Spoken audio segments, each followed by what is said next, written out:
Does it? Thank you. I don't hear that much, so.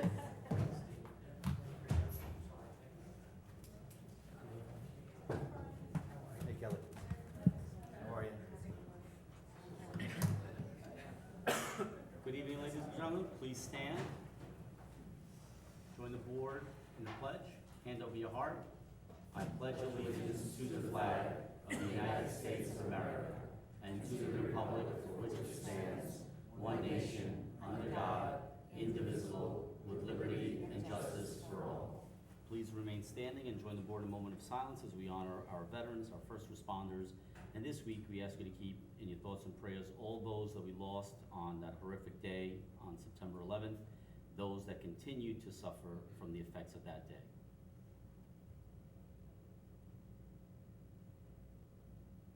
Thank you.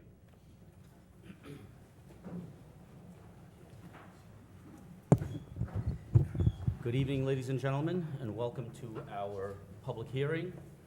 We have a very busy and full docket this evening, so we're going to try to get through it as quickly as possible. I'm going to ask Clerk Rivera to please call the first two items, which we're going to handle as one.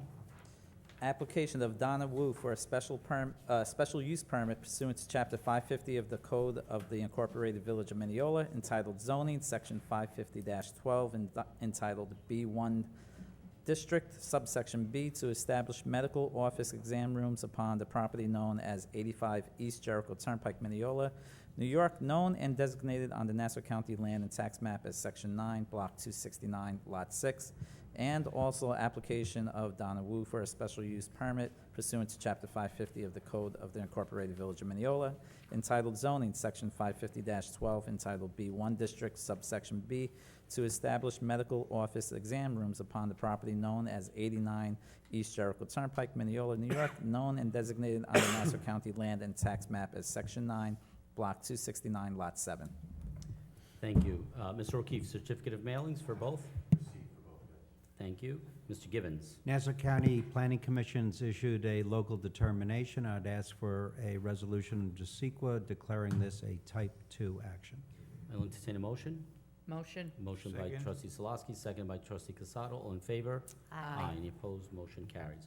Okay, ladies and gentlemen, as I said, we have 4 hearings, although it's really going to be 3, as you just heard Mr. Rivera call out. This are 2 adjacent properties that are essentially going to be the same use. However, the format for this evening's hearings will all be the same. We'll ask the applicant to make a presentation, then the board will interact with the applicant, at which time we ask the applicant to please take a seat. We'll open it up to public comment.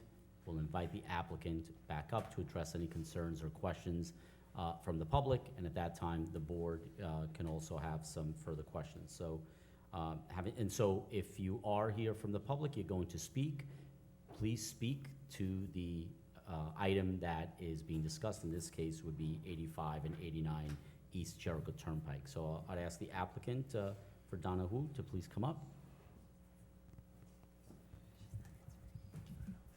Hi, good evening. Before, Oh, and I would also ask anyone who approaches the podium to please give us your name, your address, your relationship to the applicant. beautiful. So before I make my speech, please allow me to distribute some of the descriptions of the practice, the background. Sure. That's fine.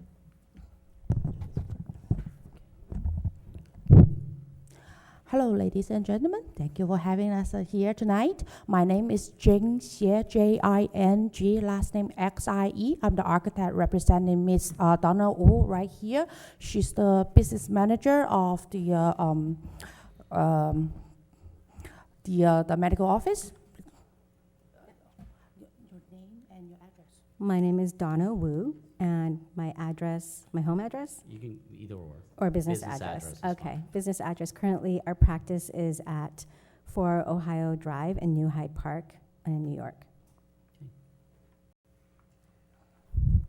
And for reference, for anyone who's here from the public, this is the former PBA building on Jericho Turnpike.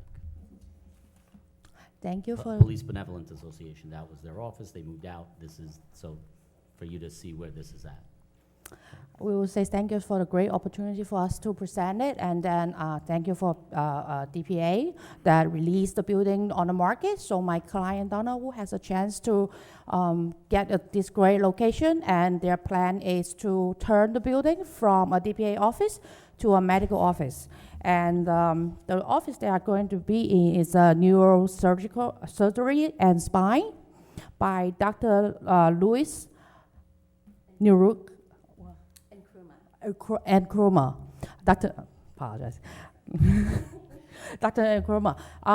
He's extremely famous in the field, and we strongly believe that his expansion to this location as his second office is going to seriously benefits both the community, the patients around, because NYU University is pretty much down by the block. And all the future students or the high school students in the village. So please allow me to explain in a little bit. So let's walk through the building a little bit. So the smaller building is number 85. That is 3 floors, 1,300 square foot each. And then the 89 is 1 floor building, grade on slab. Grade on slab means like 1 level, no basement. On slab, yeah. That is roughly about 4,000 square feet. We currently both buildings are connect together and serving the DPA. We are going to continue using both building as one use as the medical office for Dr. Nkrumah.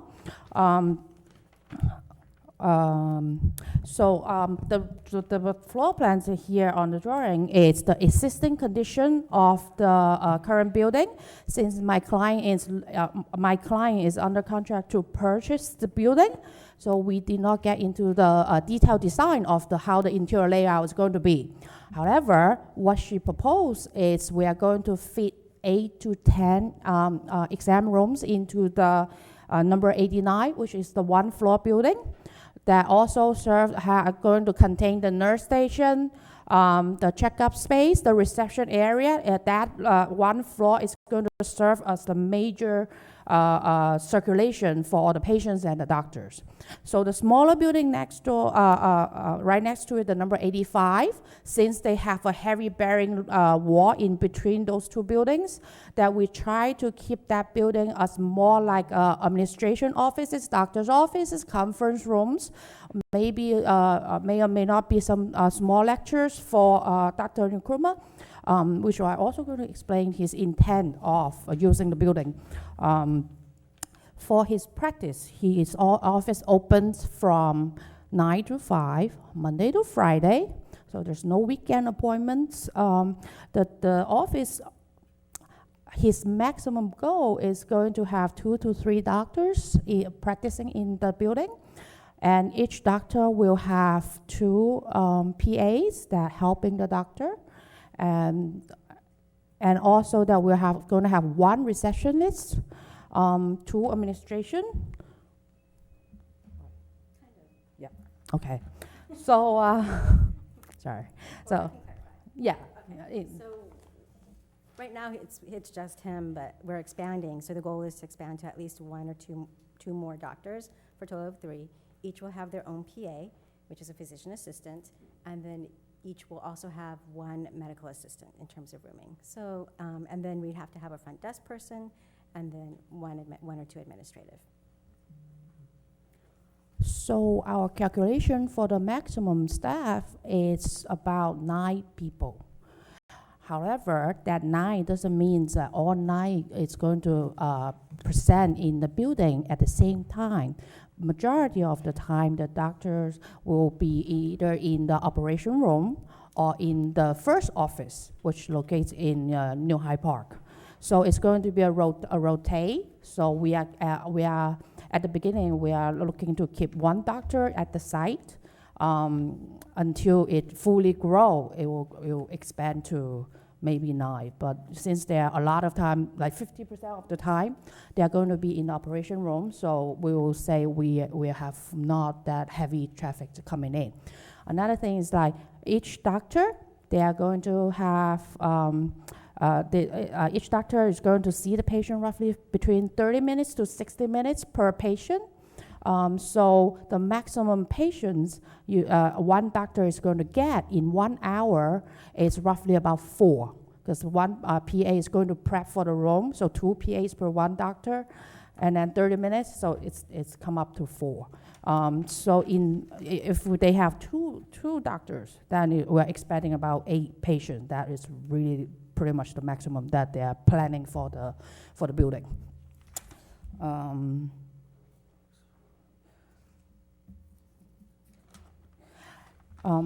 So other than, obviously, Dr. Nkrumah is a very, very famous doctor, and a lot of patients trying to get it. So all his appointments, all his openings are going to be appointment only. There will be no walk-in patients to see him. However, they're welcome to walk in and make appointment to see him. So that way, that will have a very controlled flow of the patient routine. And at the same time, that we also going to provide a van that is helping the patient that cannot have difficulty moving. So they are going to pick up the patient and then send it to the facility. And after that, they are going to send them back to home. So one of the parking spaces on site is going to designate for the van use, the helping vehicle use. And then we also have one for the ADA accessible. So we got 5 left for patient use only. So all the staffs that on site, we will have them park in the municipal parking that right behind the building. So we freed up all the parking spaces for the patients to use. And we are also very lucky that we have the meter parkings right in front of the building that also going to lighten up the pressure that on our on-site parking. Since the appointment is between 30 to 60 minutes, so the frequency of getting out of the meter parking is quite often. So we're not going to jump up, even though it's right in front of our building. And then also to serve the community. So Dr. Nkrumah is a great doctor. He's going to help out a lot of the needed patients at first. And then he's also interesting to give out speeches or helping out with all the required associations, such as the helping the labor union, teachers, Chamber of Commerce.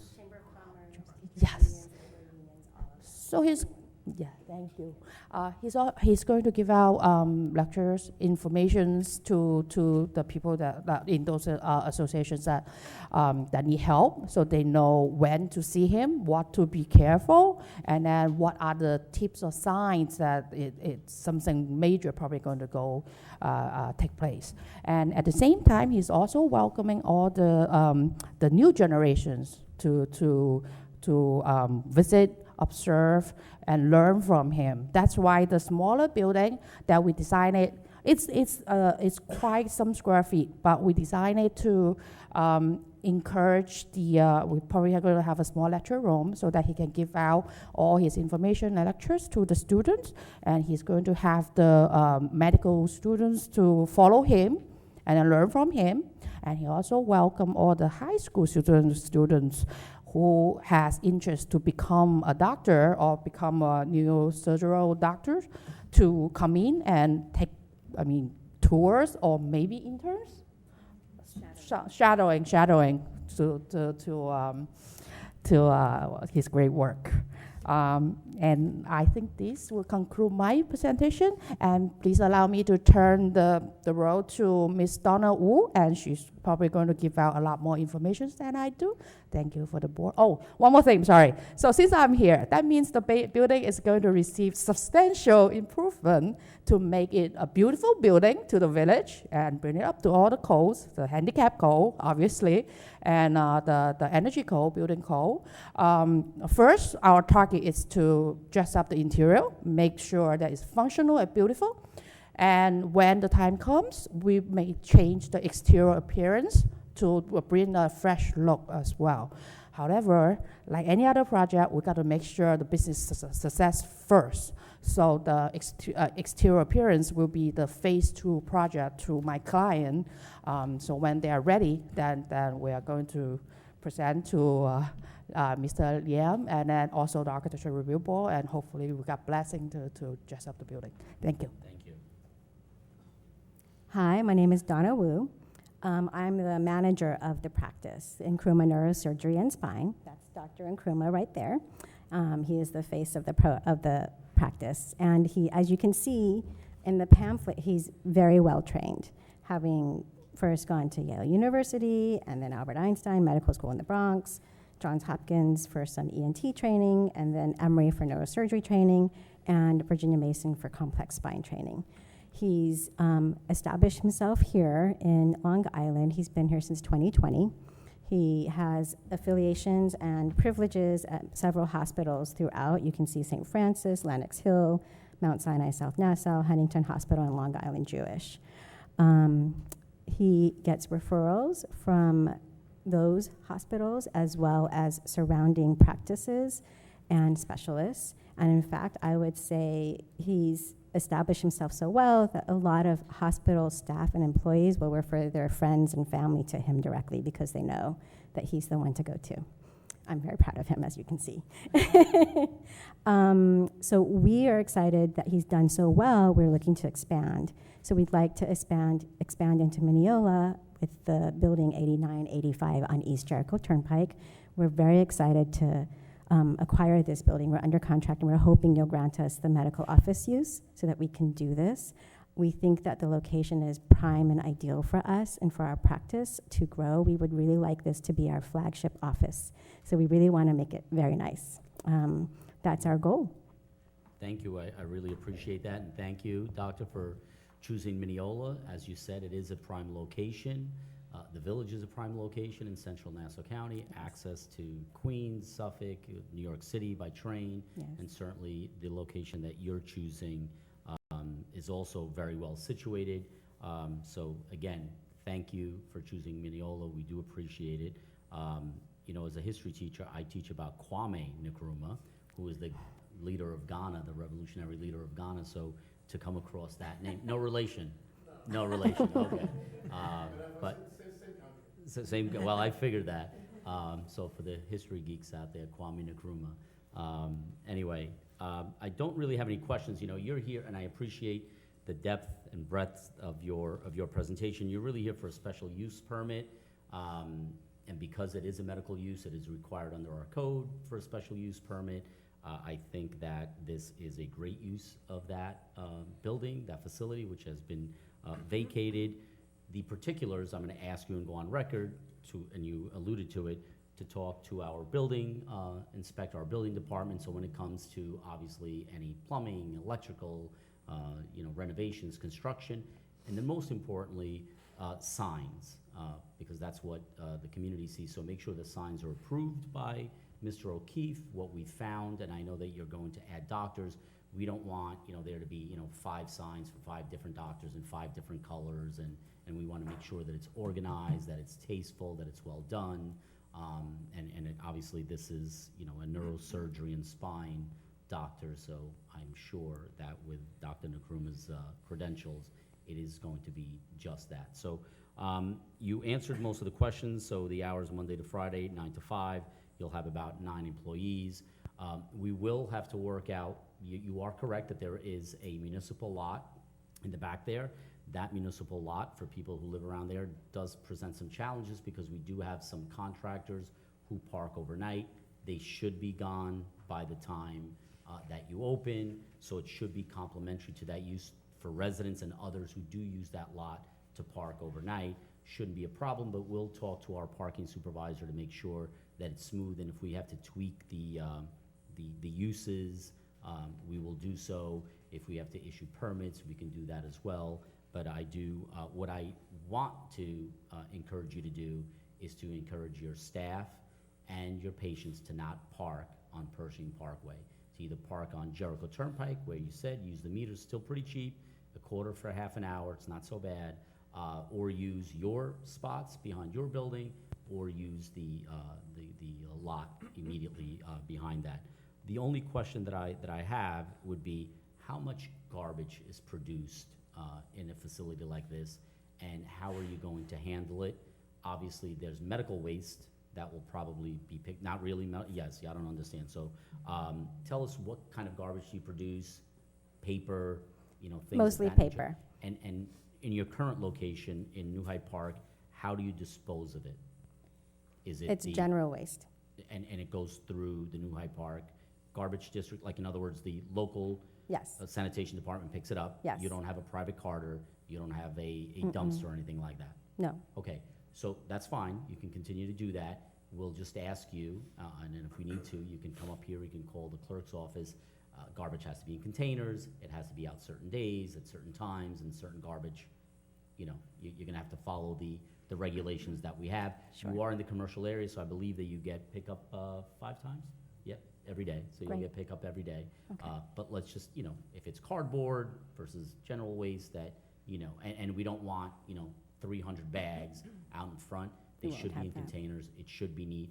It should be put out the morning of the garbage, not the night before, and especially on Friday, because we do have this concern, especially with medical offices, where they'll put the garbage out on Friday, they go home, they don't come back till Monday, and we, the residents, have to look at it over the weekend, and if it's windy or rainy or a car hits it. So let's just be cognizant of that Sure. part of the code. But I think it's a great use of that building, and again, I want to say thank you for choosing Mineola.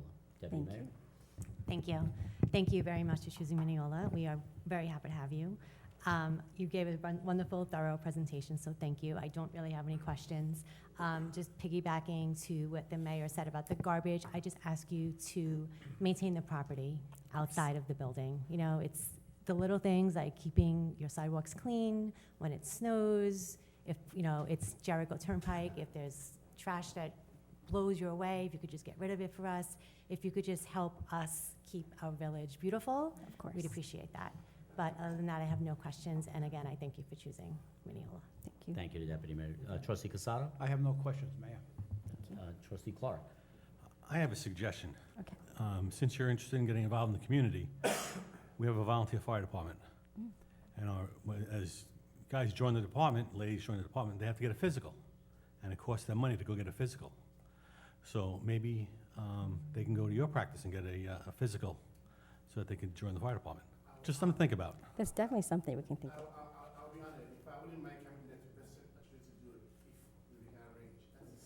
I'm hoping I'll be, you know, used to both the police and the fire department, you know, the place where I mean, in Denco, where I live, actually, I do have to live with the Doctor, police. I'm gonna ask you, because we're on record, Yeah. please approach the podium, because we have a stenographer. I'm sorry, can you hear me now? Yep, yep. Yeah, I'll say I'll be honored to do it. I have tried to really make myself available to, you know, not just the PBA.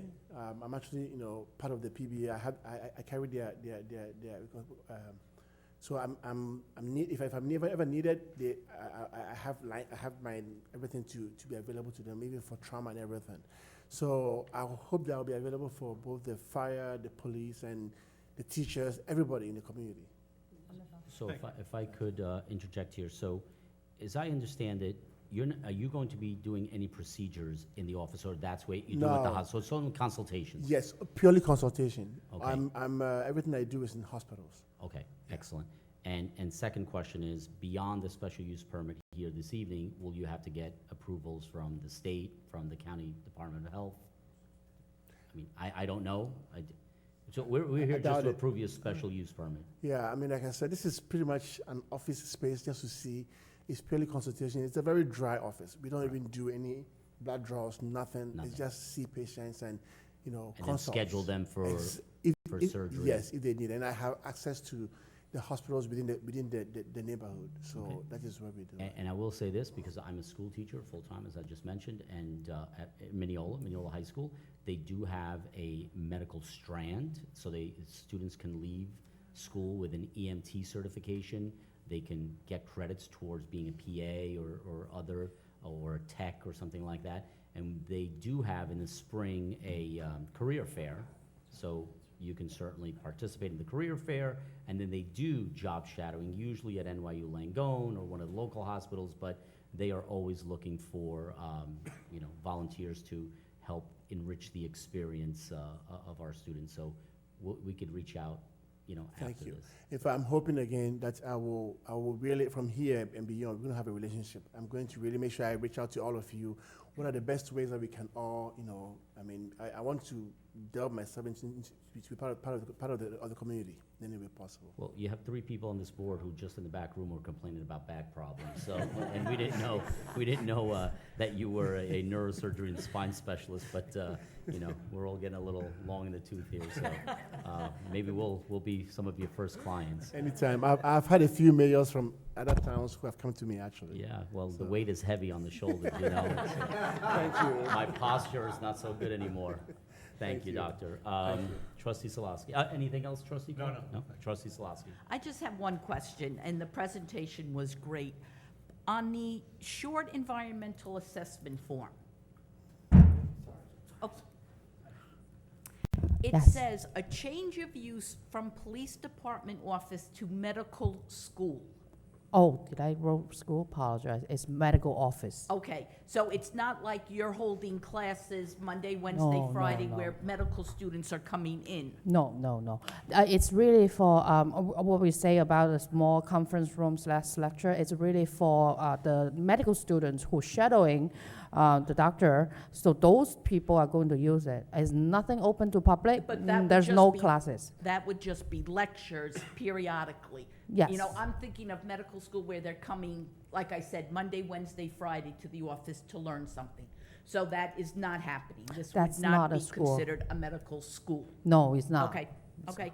Apologize for the. No, that's fine. I just wanted that on the record, that there Yep. wasn't going to be classes to 20 medical students. Oh, no. Okay. I don't think. 1 or 2, whoever is the lucky person. Okay, that was my only question. Thank you. Thank you. You can have a seat. Now we'll open it up to public comment. You're welcome to come up, ask any questions of the applicant. Again, your comments should be pertinent to this application. Anyone in the second row? Third row? Fourth row? Fifth row? Sixth row? And 7th and last row? Okay, come on back up.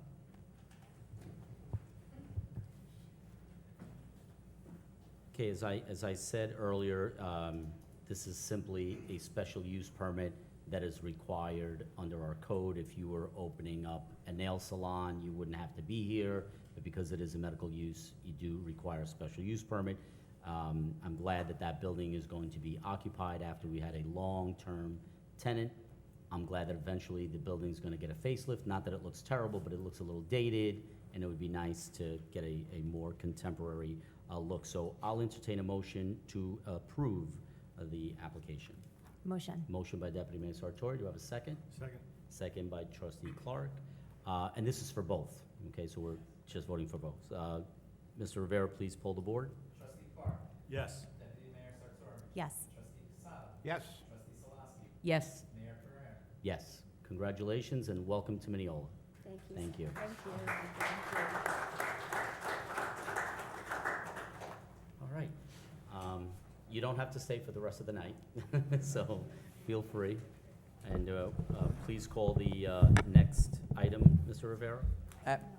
Application of Brian Lancy for a special use permit pursuant to Chapter 550 of the Code of the Incorporated Village of Mineola, entitled zoning, Section 550-12, entitled B1 District, subsection B, to establish a martial arts studio upon the property known as 172-174 Herrick's Road, Mineola, New York, known and designated on the Nassau County Land and Tax Map as Section 9, Block 38, Lot 4. Mr. O'Keefe, certificate of mailings. Okay, thank you. And Mr. Gibbons? Nassau County Planning Commission has recommended local determination, and I'd ask for a resolution under CEQA declaring this a type 2 action. Entertain a motion. Motion. Motion by Deputy Mayor Sartori. Do I have a second? Second. Second by Trustee Solosky. All in favor? Aye. Any opposed? Motion carries. Okay, do we have the applicant? Please come on up. Good evening. Good evening. Oh, just stand back a little bit, you know. I talk loud, I'm sorry. My name is Brian Lancy. Basically, I'm here for the special permit to start a Taekwondo wrestling school. The reason why I chose this area was because I see the need for it around here. There is not a Taekwondo school in this area, or wrestling actually, in even a bigger proximity of Nassau County. I have been teaching for over 30 years. I've influenced and helped a lot of children over the years, and adults, you know, to really have a positive way of thinking and a positive, you know, outlook and positive health. What I'm noticing is these days especially, and I think you'll agree with me, is the kids are on their computers all the time, on their phones all the time. So this is something that would be, you know, a very beneficial thing for them, to encourage them to come out, be physical, interact socially with each other. We do special events, things that would also help them interact and make friends. The other thing is self-defense, just in general. I mean, you know, these days you definitely need some form of self-defense, and it's a non-aggressive style. It's strictly defense. I know there are some styles out there where not that kind of style. Taekwondo, if anyone's familiar with it, is very traditional, strictly defense. It's not a UFC gym. It's not that at all. The wrestling component is actually collegiate wrestling, high school wrestling. Those my boys are actually college wrestlers. They're actually heading that up. I'm the Taekwondo guy. It's a family thing. My daughter's also in it. This is my wife, Michelle, by the way. I'm sorry. So we're here to, you know, I would be honest, that area is there's quite a bit of vacancy down there on Herrick's Road, and I think this would inject some energy into that area. There's going to be a lot of, you know, people interested in what we're doing. It's called The Arena. It's going to be really sharp. It's going to be a destination for people to come in to just have, you know, a really good experience. So that's what we're here for. Thank you, Mr. Lancy. Thank you. So this is the property on the northeast corner of Herrick's Road and Garfield, right? That has a Correct. park. It was a rubber stamp Correct. factory. Yeah, he's in And there then somewhere. next door. So Correct. I've driven down that street for Yes. the last 33 years because I teach at Mineola High School. Okay. I coached wrestling for a number of years, so I'd like I to certainly speak to you later understand about that. the value of it. But I know that the Yes. concerns, as they always do, and you're correct, that Mm. there is some vacancy on that side of the street Mhm. along that stretch. Mhm. I believe that business that was there before you has been there for quite a while. The concerns are going to be Mhm. hours of operation, so if you can Certainly. address that. I will address, yes. Parking, Okay. right? And the numbers of people that you expect at Perfect. any one time. So let's take that one at a Yes, time. yes. Hours of operation.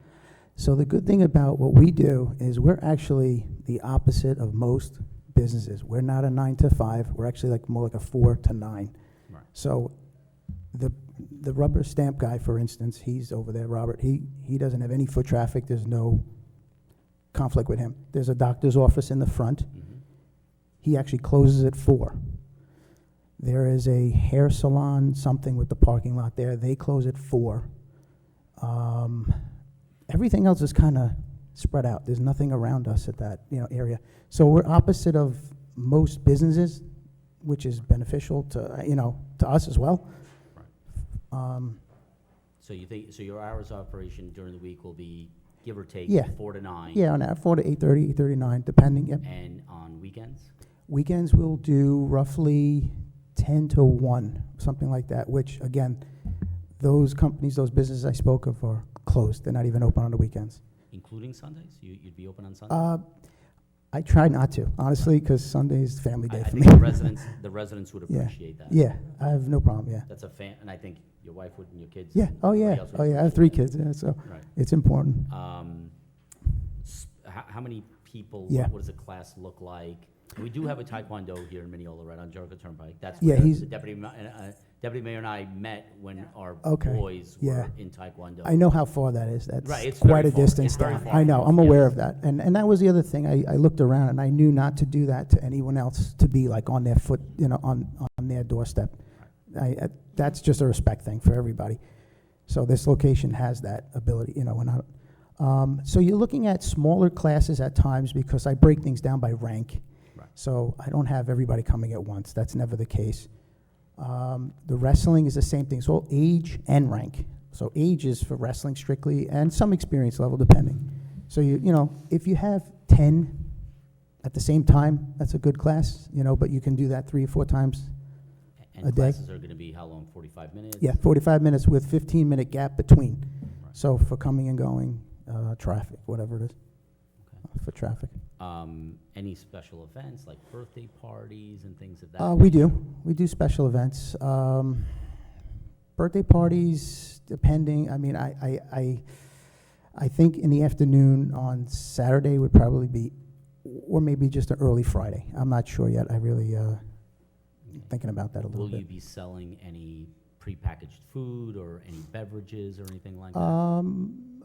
It would be okay to sell some bottles of, water and whatever it is, and maybe packaged food is fine. We're doing no cooking or selling open, Right. food or anything like that. Okay. Deputy Mayor? Hi. Hi. Thank you for bringing this to Mineola. Thank you, I do think appreciate it's it. a great location with the high school there. Yes, Our high thank you. school has very good wrestling. My children were not wrestlers, but I'm sure the mayor could Yes. could confirm that we have like award-winning wrestlers in our Yes. high school. So our community is into the Yes, wrestling aspect. yes. And I think that's new to our community outside of the school district, so that's Yes, great. thank you. And yes, Taekwondo it's a wonderful tool for all kids. My Appreciate that. children went to black belt, and I think it definitely taught them things outside of the realm of fighting, just Mhm. a mental confidence. So I think it's great. Thank you. I think you're in a really good location. Your hours are probably not going to create a parking issue. Right. Just be sensitive to residents Certainly. right behind you. And I think that's it. But thank you for choosing our Thank you, I area. appreciate that. Thank you, Good luck. thank you. Trustee Casada? Thank you. Good evening. Good evening. So you need to do any kind of structural changes? No, You this just is Paint, put down pads paint. and stuff? It's a simple business. Paint, mats, and mirrors, or no mirrors, and that's basically it. Yeah, Okay. All right, that's it. it's just a big room. Trustee Clark? No questions. Good luck. Thank you, sir. Thank you. Trustee Solosky? I just have one question. Yes, On the write-up, you said Fridays will be by appointment. correct. So there will be no scheduled classes on Fridays? Correct, yes. So what, an individual will come in and like a private? You could do private lesson class, yes. On Fridays? That is exactly right. So classes Monday to Thursday, Friday, private lessons, Right, and then Saturday, early morning for Yes. classes? yes, that is Okay, correct. Thank great. you. That's what I was interested No in. problem. Thank you. Mhm. And Mr. Lancy, do you have any prior experience with running your own business? Do you have a current location? I actually ran, it's a long story, this, All right, but we I'll don't make wanna it be here quick. all night. No, Give I us know, a short I know. version. Give us the non-Paul Pereira I was the version. head instructor. I got you. I was the head instructor of the school on Covert Avenue that burned to the ground during COVID. You know, if you remember Covert Avenue in Floral Park, Right. that whole block burned down? Yeah. Right, yes. I Yeah. do. That's where my school was. I was the head instructor there. So then I started teaching in the park during COVID and so on and so forth. Yeah. So I'm back in action, Well, hopefully in a nice place now. we're glad you moved a little east. Thank you. And Yeah. chose Mineola. Appreciate I'm it. sorry that you had to go through that. Yep. Hopefully Thank this you. will be you coming out of the ashes, Yes. literally and figuratively, right? Thank Perfect. you. I'll ask you to have a seat, and I'm going to Thank open you. it up to public comment. You can sit right in the front. No need to go too far. Anyone in the second row? Anyone in the third row? Fourth row? Anyone in the fifth row? Sixth row? Anybody in the last row? No? Okay, come back up. So again, to echo the Deputy Mayor's comments, it's a use that is appropriate for that area. The hours, as you mentioned, are, favorable in terms of the other businesses. You also, there's a bunch of the Midas and another automotive service station There's the plumbing place, which used to be Blackman Plumbing, I forget what it is now. So Ferguson, so those will close probably Yep. by 5. Yes. And so there will be parking all along. Yes. Again, it's your business, but I would suggest that when parents are dropping people off, be careful on Herrick's Road. Of course. People do Of course. speed. Yeah. Have them drop them off in that little lot there. Yes. But be aware, and again, just remind them to stay out of the neighborhood as much as possible. I know that sometimes they may drop them off for 45 minutes, go sit in their car and, answer emails, but be aware that people live there, Of course. so just be cognizant of Okay. that. And again, as I said to the last applicant, any signs, any lighting, anything like that, please run it by Mr. O'Keefe. He's here to help you.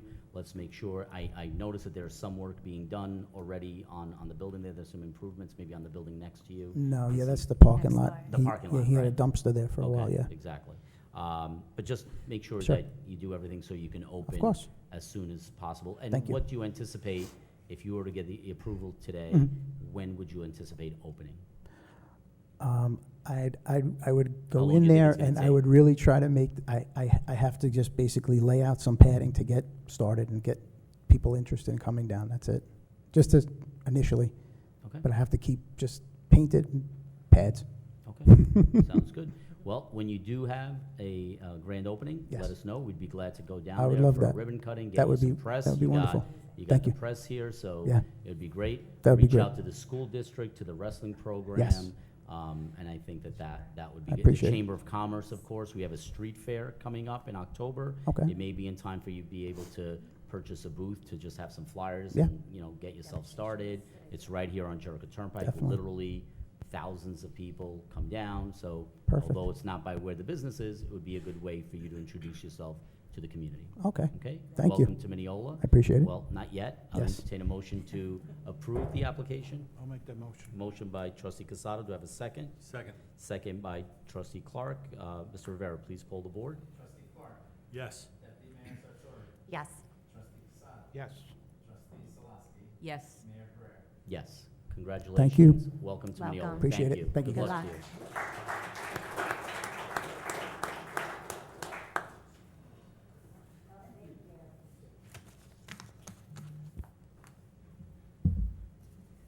Ready? Okay, last but not least, you saved the best for last.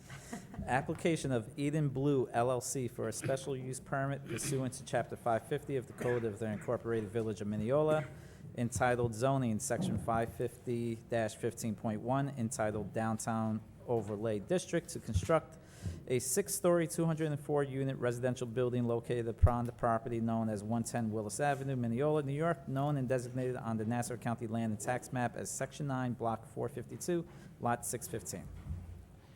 Okay, so this is a continuation of a hearing that we held back in July. So we're going to ask the record to be continued from here. And so we have the applicant.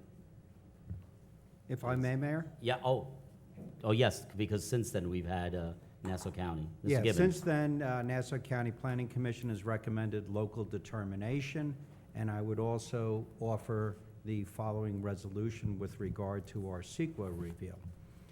Whereas the Village Board of Trustees circulated a letter of coordinated review to the other potentially involved agencies, and in that correspondence declared its intent to serve as lead agency in connection with the environmental review of the proposed action, and whereas no agency responded to the coordination request expressing opposition to the Village Board of Trustees assuming lead agency status for review of the proposed action, and the 30-day time period from the date of service of the letter of coordinated review has expired, now therefore be it resolved that the Board of Trustees hereby declares itself lead agency in the review of the proposed action.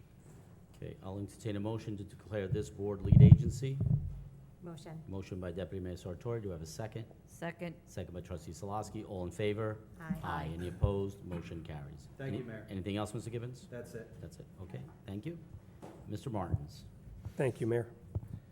Good evening, Mayor, members of the board, Counselor. My name is Jack Martins. I'm with Harris Beach Mertha, 333 Earl Ovington Boulevard, in Uniondale, New York. I appear here tonight on behalf of the applicant Eden Blue LLC and 136 Willis Avenue LLC. And as Mayor, as you mentioned, this is a continuation of the hearing before the board from July 9th, 2025. For purposes of context, the property extends north from Copley Place, just north of 2nd Street along Willis Avenue on the east side of the street. And it's the property where the former DAOP used to be, as well as the property where there was a law office prior, I believe it was Harry Kuttner's office there, extending essentially from the entrance to the MAA fields to south of Cassidy Funeral Home, along the east side of Willis Avenue. Here with me this evening, we have Daron Pergamin, who is the principal of the applicant. In addition, we have the design professionals responsible for the building's design, Emilio Sousa, as well as representatives, engineers from VHB, Aaron Macte, PE, and Christiana Kastelek. Along with our original presentation, in addition to the permit application, architectural plans and elevations or renderings, we submitted an expanded environmental assessment, which were all part of the record. You've had an additional submittal that has been submitted as a result of this continued application, but in essence, the application remains consistent.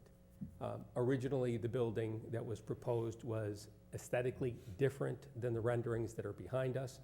We heard comments from the board and from the public with regard to the elements that were there, and chose to follow those comments. And I think what you see is an effort by the developer and the design team to make this building softer, to include brick as the primary material, rather than the aluminum panels that were the primary material before. And I think it certainly is more consistent with the buildings in the villages downtown, and certainly more consistent with the projects that the board has aesthetically certainly approved in the past. In addition, there was a sense that the building was taller than perhaps the board was comfortable with. The design has changed so as to reduce the height of the building by 10 feet or a floor. So what was originally proposed was 69 feet. The proposal now is alternatively 59 or 60 feet. 60 feet on the northern piece of the building, but 59 feet on the main piece along Willis Avenue from Copley north. And certainly, I believe, again, consistent. 4 stories over one of retail. The developer felt it very important that we continue to have retail. We believe that retail in this location, although it may be a difficult thing in an Amazon world, the idea of placing new retail as part of a development, we felt that it was important to do so because of its location, certainly its proximity to the ball fields, and we're confident that we're going to be able to have appropriate retail uses here consistent with that, whether they are pizza shops, and maybe relocation of a shop that has a place in Mineola right now, or an ice cream shop, or a brunch spot, something that is consistent with what we hope is the synergies that we're hoping to build between the building and the fields directly behind it. To that end, we have, as was previously discussed, incorporated offices from the MAA into the building. They will be condoed and deeded out to the village for continued use. So upgraded offices, meeting space, storage facilities within the building, as well as public restrooms in the building, lending themselves to use by ball fields. There is also an architectural piece here that we discussed the last time, and you may remember the breezeway, the Hall of Fame, which will connect Willis Avenue to the ball fields and will continue to be an architectural feature with regard to this building as well. elements that we discussed before, concession stands, stadium seating that had been incorporated into the building, are moving. I think at the request of the board and certainly at the request of the MAA in particular. There was a feeling that the seating was far away from the fields and the concession stands were a little further away than the fields than we would want. We have had discussions with the MAA and the PAL in the interim with the goal of building those concession stands and storage directly adjacent to the building itself, as well as upgrades to the bleachers in order to incorporate, again, the building into the park and into those facilities. As we mentioned at our previous meeting, I think it bears just repeating, this property is located jointly in the village's B1 district as well as the R5 zoning district. Now, the B1 district is the retail use that the village has where it allows for uses that are consistent with supporting residential development. Retail uses and consistent with the retail uses that we'll be incorporating into the village, into the building. The R5 district is the multifamily buildings that the village has allowed, typically in that area between Willis Avenue and the Oyster Bay line. So if you look at Searing Avenue and then proceed north, Clinton, Jefferson, Jackson, Washington, not Washington, thank you, Mayor. There are multifamily buildings, and again, of a height and size to what's being proposed here, 5 stories, and certainly consistent with what is here. So the building incorporates not only the B1 aspect of the village zone, but also the R5 aspect of the village zone with regard to multifamily development. And certainly, and although we had mentioned it last time, I think it bears noting as well. We're catty corner or adjacent to that development that was built on Searing. And although I understand, and it was brought up the last time, that is not on Willis Avenue and is in fact on that dead-end street, Searing, the reality is those buildings that are there will, under the revised development, be taller than what is being proposed here as well. And so this building would be more consistent with the board's more recent approvals with projects like the one that had been approved on 2nd Street.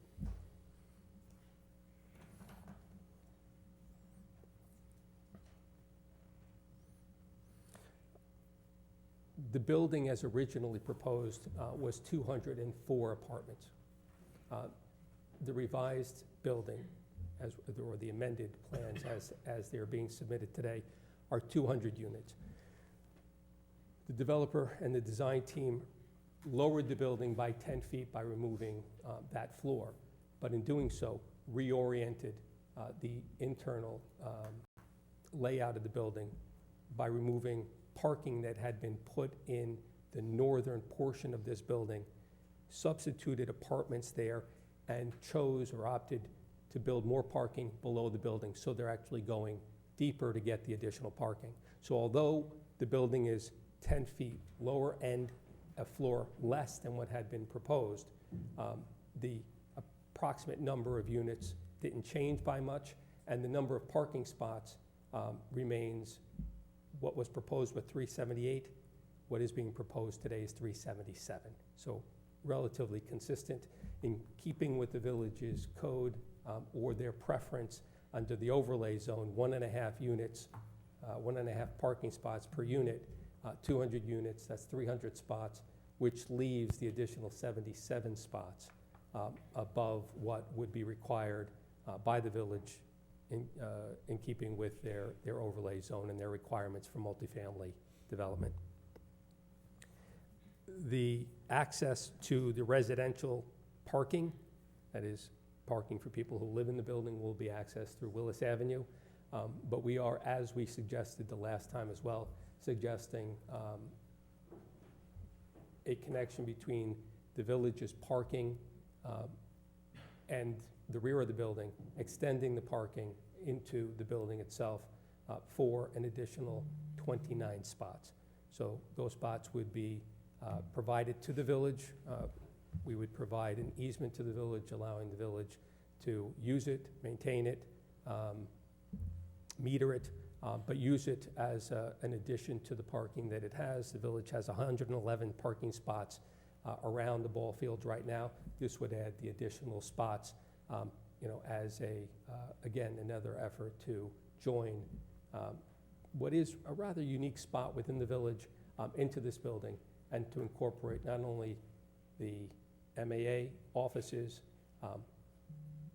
the concession stands, the bathrooms, and the public bathrooms and restrooms, the improvements we discussed to the PAL facilities immediately to the south. But obviously, I think all of that in keeping with making sure that this building is integrated and not separate from certainly the parking lot that's there, providing more covered parking for anyone who may want to come to the ball fields and see and watch a game. There will be a 10% set aside for affordability or affordable units in keeping with the Long Island Workforce Housing Act, as is required. And the proposed building being just about or just under a third of a mile from the Long Island Railroad qualifies as transit-oriented development.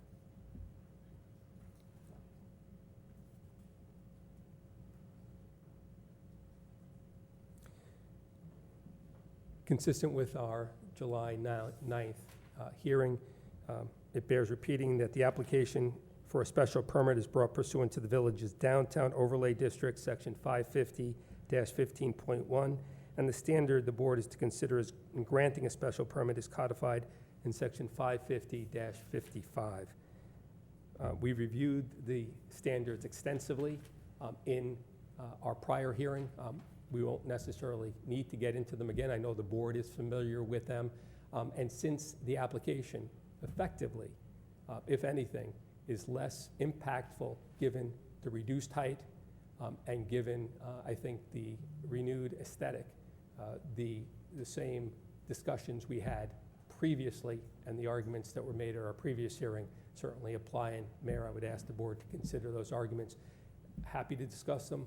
We brought our design team and our professionals here to discuss those elements as well, and we're prepared to do so. But in the interest of time, certainly we're prepared to answer the questions, but I will rely on our hearing from July rather than reiterate them again into the record now. We appreciate that. I knew you would, Mayor. Thank you. But I would like to invite Mr. Sousa to please come up and just give us an idea of what the aesthetic changes were, and just kind of walk us through so that we know what we're looking at. Maybe some of the public were not here at the first hearing, so just kind of tell us. I know you just did, but now from the gentleman who drew the renderings. Thank you, Mayor. Thank you. Again, Mr. Sousa is the design professional. He's an architect. He has testified before this board in the past, and Mayor, whatever questions you may have. Thank you. Good Good evening. evening, Mr. Mayor, members of the board. Well, good evening. So I'd like to, do I have to be sworn in, or? No. No, okay. So I'd like to just walk through, I guess, the aesthetic changes that we made. You can, I guess, imagine the previous design that we submitted was completely aluminum panel faced building. So hearing the board's wants and needs for the building to be more fitting into the Mineola landscape, especially the downtown landscape, we introduced a brick veneer being the predominant facing on the exterior of this building. We also introduced a mansard roof, which runs on the upper floor and kind of travels along Willis Ave, down Copley, and then as well along the back rear elevation. The purpose of the mansard, probably a twofold purpose. One being it harkens to residential style buildings that you might see in Brooklyn, like a brownstone. We also introduced a cornice on top of the brick to also harken back to that look, the old brownstone buildings or the tenement buildings, but also to reduce the height, the visual appearance of the building, because behind this mansard is a level of apartments. So we took that to scale down the building in these designated areas.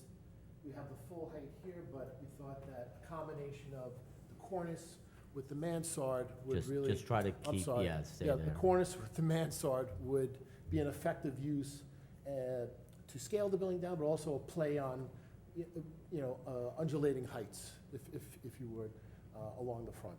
So that was the main focus. We also added along the rear, Mike, can I have the rendering of the rear? So through the various redesigns, we decided that it would be nice to have, if you remember, we introduced the pedestrian walk along the front of the building, which is this area here. So the building has an initial setback, it rises up 2 stories, and then it sets back once again, where the remainder of the apartment levels are. And by virtue of doing that, it creates a pedestrian walk along the front of Willis Avenue. So we thought it would be nice to introduce that same pedestrian walk along the rear of the building. So we mimicked it and created that same effect. And we think it's effective also, so the people at the ball field or the people coming to a game are not sort of staring up at one big vertical height. So it has that cascading effect. Again, adding in the mansard, highlighted by the aluminum panels in between the various forms that define the facade where the brick is. And also, we decided to cut in to the building and create small balconies for the different apartments. So that also gives relief, in my opinion, to the massing of the building where we cut out these areas. They run vertically 3 stories, and it just helps reduce the massing appearance. And it scales down the building as well when you have a smaller balcony affixed to a larger structure. Okay. Thank you. And I'd like to ask the gentleman from VHB who did the traffic study, if you could come up. I know that we had asked about a specific intersection, First and Willis. If, are there any changes, anything that you would like to address? I know that we had, have you had a chance or an opportunity to do that? Yes, Mayor, if the board would consider Appendix G to the submittal, it's an updated traffic memo, in keeping with just that. Mr. Macte is here, and certainly he'll testify to it. But just to orient the board, Appendix G to the expanded environmental assessment binder is the memorandum that deals with, I believe there were 2 questions. One question had to do with the intersection of Willis Avenue and First Street, and the other one had to do with The exit, I believe, where the driveway was, maybe? no. Oh, the prior statistical data. Right. That there was statistical data that traffic engineers rely on.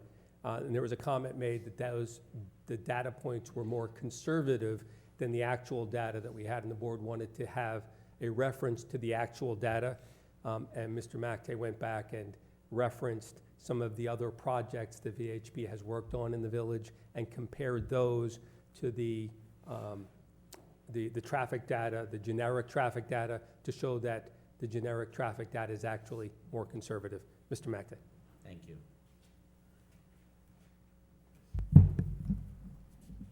For the record, Aaron Macte with VHB, offices at 100 Motor Parkway in Hauppauge, New York.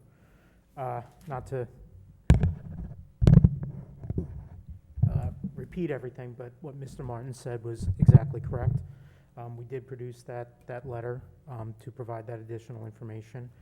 First and foremost, with regards to the data, we had collected data at Morgan Park and 1/3 Avenue. We collected it during the AM peak period, the roadway peak, the commuter peak, and the PM peak period during the commuter times. And that data was 1.5 times more conservative. I'm sorry, was the data in ITE was 1.5 times higher during the AM peak and 2 times higher during the PM peak. So we use the ITE data as the basis of our traffic study. And based on that data that we collected at both 1/3 and Morgan Park, that indicates that for these types of units in the village of Mineola, our analysis was extremely conservative. And despite that, we did not identify any significant impacts. So suffice to say, I certainly, it's just more fuel to sort of stand behind the findings of our traffic study. With regard to First Street, so the issue with First Street appears to be its usage, specifically when there's significant usage of the Little League fields.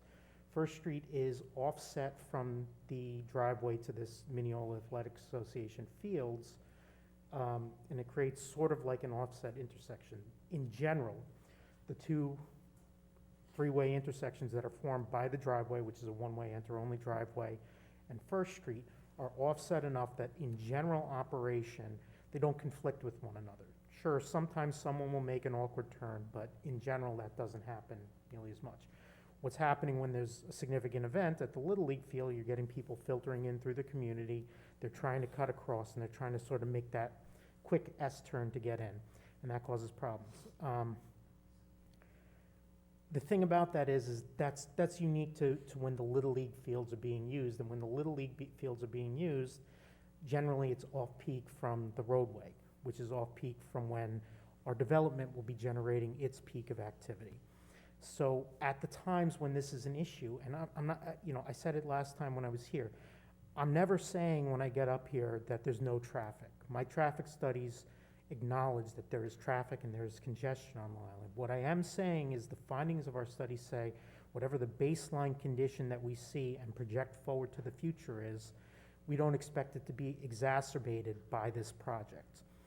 So certainly there is traffic and there is unique traffic because of the Little League fields that we should actually kind of celebrate, because that means that there's a vibrant Little League that the community is getting to enjoy. But unfortunately, that's one of the byproducts of that is the traffic. That exists. I'm not denying it. What I am saying, though, is this project will not exacerbate that condition. That condition is there because of the Little League fields. It's not there because of the project. It's not there really because of any other project within the downtown area. So at the end of the day, the key finding of this, and the key finding in the additional correspondence, is that this project is not expected to generate traffic that's going to cause this sort of cut across to operate any worse than it currently does when there's an event at the Little League fields. An event at the Little League fields. Okay, thank you.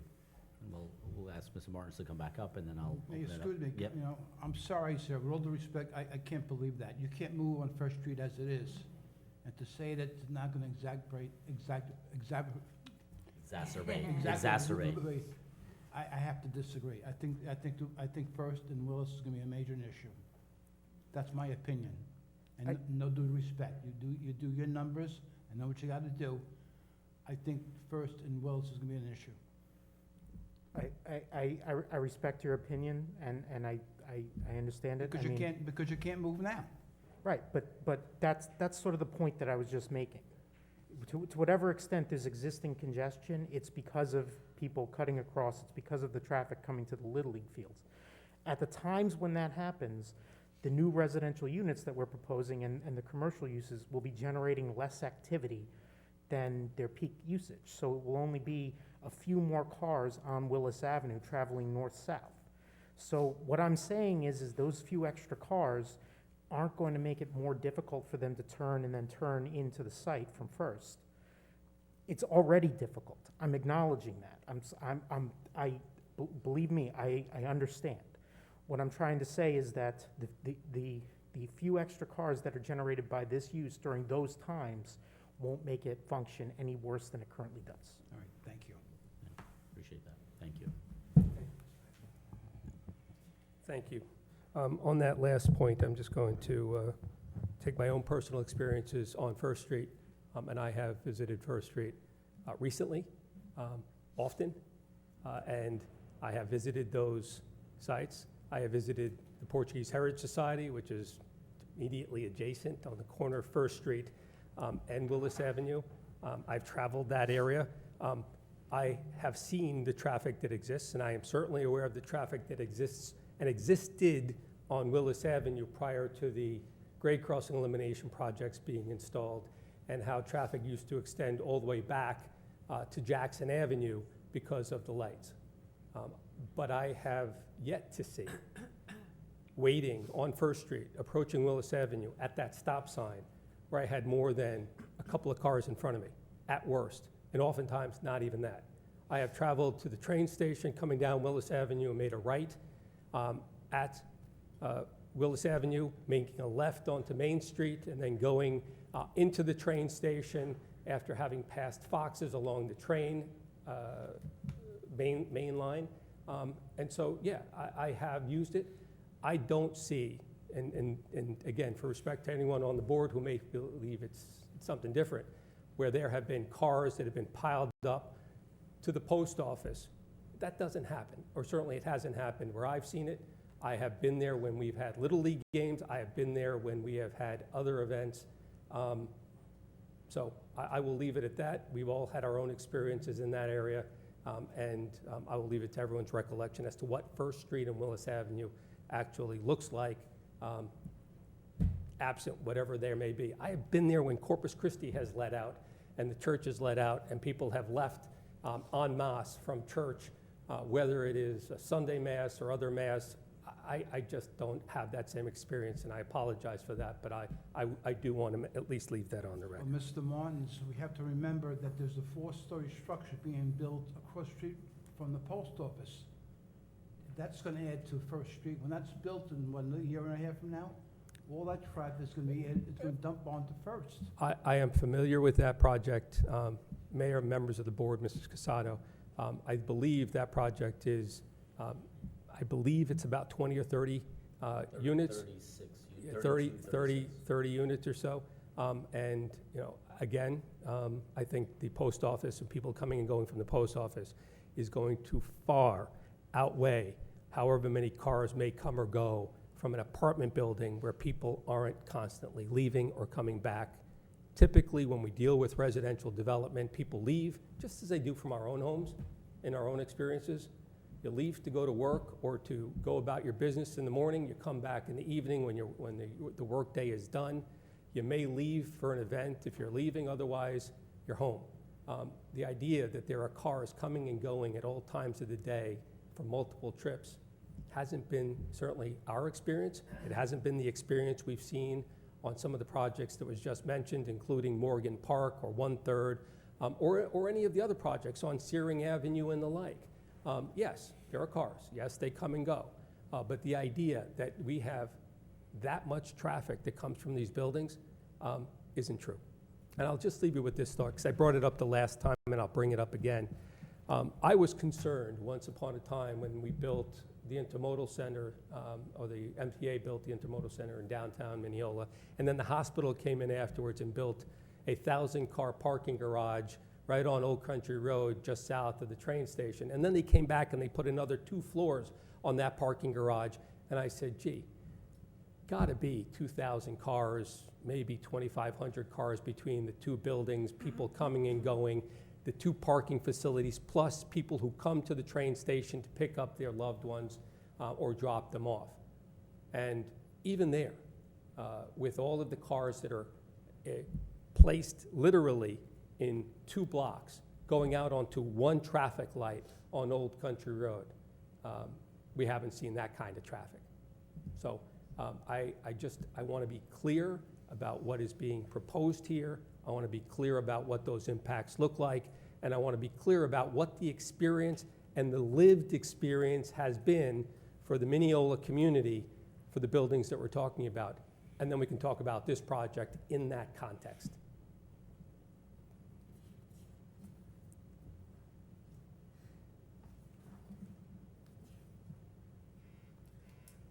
You know, suffice it to say, having relied on our presentation from July, and I apologize again, I'm happy to go into the particulars, but I'm going to hold off and I'll answer any questions anyone may have. But when you consider the B1 and the R5 districts, and you consider what this building looks like, certainly what it looks like after we've taken public comment, after we've taken board comment, after we've reduced the height of the building and its profile, but also the aesthetic, in keeping with those buildings that we talked about before in the R5 zone. We don't have traffic jams on Jackson Avenue or on Clinton, on people coming out, even though you have literally multiple multifamily buildings on those blocks. It has not been our experience that those buildings have generated the kind of traffic that perhaps we're alluding to here. Same is going to happen here. It's a residential building. We haven't seen that experience on Searing. We haven't seen it on Clinton. We haven't seen it on Lincoln. We haven't seen it on Jackson. And we're not going to see it here. And it's in keeping with the village's code. It's in keeping with the comprehensive master plan. And if we all remember, going back to the master plan, there are areas of the village that were identified as being suited for this kind of development, specifically multifamily development and the mixed use, including the retail. That Willis Avenue corridor was specifically named as a site for that. That the inclusion of that retail component with the multifamily component made sense. And so I leave it to the board, obviously, to consider the application, but in weighing all of the factors that go into making a decision when it comes to a project such as this, and looking at the location and where it is within the village, looking at the potential impacts of this project, specifically not having any single-family residential homes anywhere in the vicinity, being bounded as it is on the east by the ball fields and the Oyster Bay line, on the north by essentially multifamily housing and commercial uses, to the west on the other side of Willis Avenue, commercial uses including post offices and the like, and to the south, commercial uses, 2nd Street, and then the main line. There is probably no other place in this village where there would be less of an impact on the community by the kind of development that we're talking about here, and it's residential. There are far more impactful uses that the village has dealt with. Office use, medical office uses, and the impacts of those uses on the local community, with people coming and going in 15-minute increments because those are the office hours that are kept and those are the appointments that are made. The idea of incorporating residential development in the downtown, specifically in an area where you don't have the kinds of historic impacts to our single-family homes, is precisely the idea behind the comprehensive master plan. Preserve the single-family character of the village everywhere, but allow for greater development because it creates viability, vitality in the downtown, feet on the ground, but also expands the village's tax base in a constructive way without the impacts that have historically been felt on our school district. A real win-win, and this project is certainly in keeping, not only with the master plan, but certainly the goals of the master plan as identified by the village over the last 20 years. And so with that, Mayor, I would ask the board to look favorably on this application, to consider the benefits that we are talking about here with regard to the right fit for this location, the expanded parking available to the ball fields, the integration of the athletic associations here in the village, both the MAA and the PAL, into this facility, the work that has gone into incorporating not only their offices and the restrooms and the storage and the like, but also making sure that there is going to be resources available for those ball fields going forward. And so I appreciate your time. I ask you to consider this application favorably, and I'm looking forward to any questions the board may have, and certainly any comments or questions that may come from the public. Thank you, Mr. Martins. I have one question that is slightly off topic, but to try to understand this in the context, and that is, if you could, or if Mr. Pergamon could, how are we doing with the Royal Blue which opened about a year ago. I believe it's 56 units or something like that, 54 units, okay? What percentage are we at a year out? If you could tell Mr. Yeah. Martins. Mayor, from what I understand, it's 60% already leased. Leasing began literally 90 days ago, 3 months ago. There's a ribbon cutting. I know the board was there and had an opportunity to see the workmanship. I will point out that it is certainly our experience, and I believe it's also the village's experience, that the buildings that have been built in Mineola's downtown have filled up relatively quickly. The rents have been consistently robust, and the vacancy rate is very low. And so we expect, and it is our understanding, that that'll be the same for this project as well. Good. Glad to hear that. It is, and Royal the Blue is absolutely a beautiful building, and so 3 months out, you're at 60%. And I ask that because sometimes this is confusing, and this was not the case with the Royal Blue, that it was essentially 2 years to the day from groundbreaking to, occupancy. But some buildings, we approve them here, and then they kind of sit for a while for whatever reason, whether it's the IDA or financing, et cetera. But your client would be prepared to start relatively quickly so that we wouldn't have a fenced-in property for an extended period of time, which we've had that experience in other parts of the village on projects that we have approved, and it's taking a long time to get them to move on them. Mayor, I can assure you that the developer is prepared to move forward quickly, is anxious to move forward quickly, and on that point,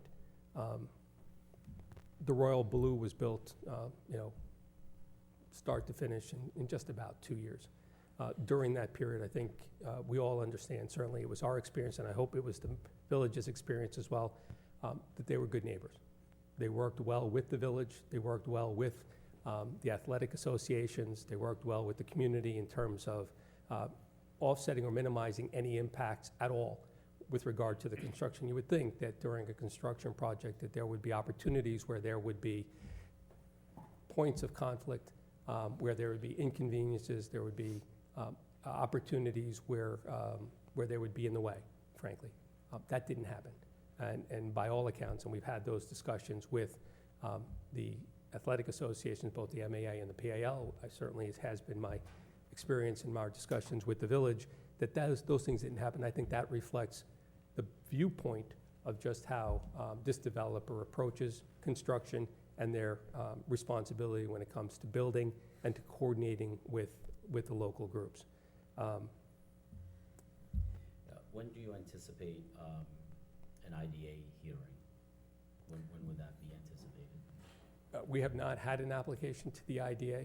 We did have. How long does that take normally?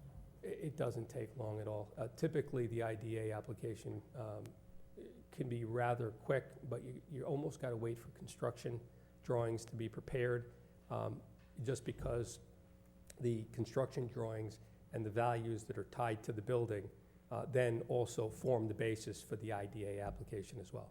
So as quickly as the project can move forward, construction drawings would be prepared. Once those construction drawings are prepared, there'd be a preliminary meeting and a discussion with the county, and then a more formal discussion and hearing with the county before that's allowed to move forward. Similar to the Royal Blue, I don't expect that it's going to add time to this timeline, because there are things that can happen simultaneously. But I don't expect that it would slow down the opportunity to get this project moving and built and completed. One last point, Mayor, and I think it's important. I know it's been important to the residents we've spoken to, and certainly I understand just from prior hearings, it's important to the board as well. The building will be constructed of steel and concrete. We're not going to be building stick-built and framing this building with stick-built construction. I know there are some concerns about the commitment that has to the village and the longevity and the the viability of those buildings going forward. Mr. Pergament, when he builds, in a way that is an investment. He's not building to sell. He builds to retain and to hold on to it. And he looks forward to being a member of this community, as with the other building, for a long time. Thank you. Now, my last question is, and this has been my experience recently, and I don't know if you're aware of this, but, and again, it's not a decision that we make here, but I've understood that the IDA has been moving from 10% set aside to 12% set aside. Is that your understanding? I don't believe they've done that. I haven't seen that yet, Mayor. But if there's a requirement that there be greater than 10%, certainly we'll have that discussion. The requirement now is a 10% set aside. The difference I've seen is that the workforce, Long Island Workforce Development Law that requires the 10% set aside allows for an area median income for qualifications up to 100 and I believe 20% of area AMI, which has widely been accepted as being high. And so the 10% set aside has typically been kept to around 80%. Somewhere between 80% and 90% of area median income, which is a departure from what the statute requires, but certainly in keeping with what the IDA has required in the past, and I think it also makes sense. And certainly that's been our experience, and we're prepared to certainly have those discussions and to take on those limitations as they come up. Thank you. Deputy Mayor. Thank you. How are you? I'm well, how are you? Well, first of all, I want to thank you. I definitely threw a lot at you at our last presentation, and you guys heard us, and you reduced the size of the building, you changed the aesthetics of the building, so I definitely thank you for coming back to us with a new vision. This is really a unique opportunity for us to kind of highlight our community because it is on the fields. So the sense of community needs to be in the building that's sitting next to the fields. I think it's just a really perfect spot to do that. And it's just definitely, it's more consistent to your point with what's going on in that area right now with some of the new things that have been approved. So I thank you for that. If I may, Please. because I know we had this exchange. discussion in July, and you know what?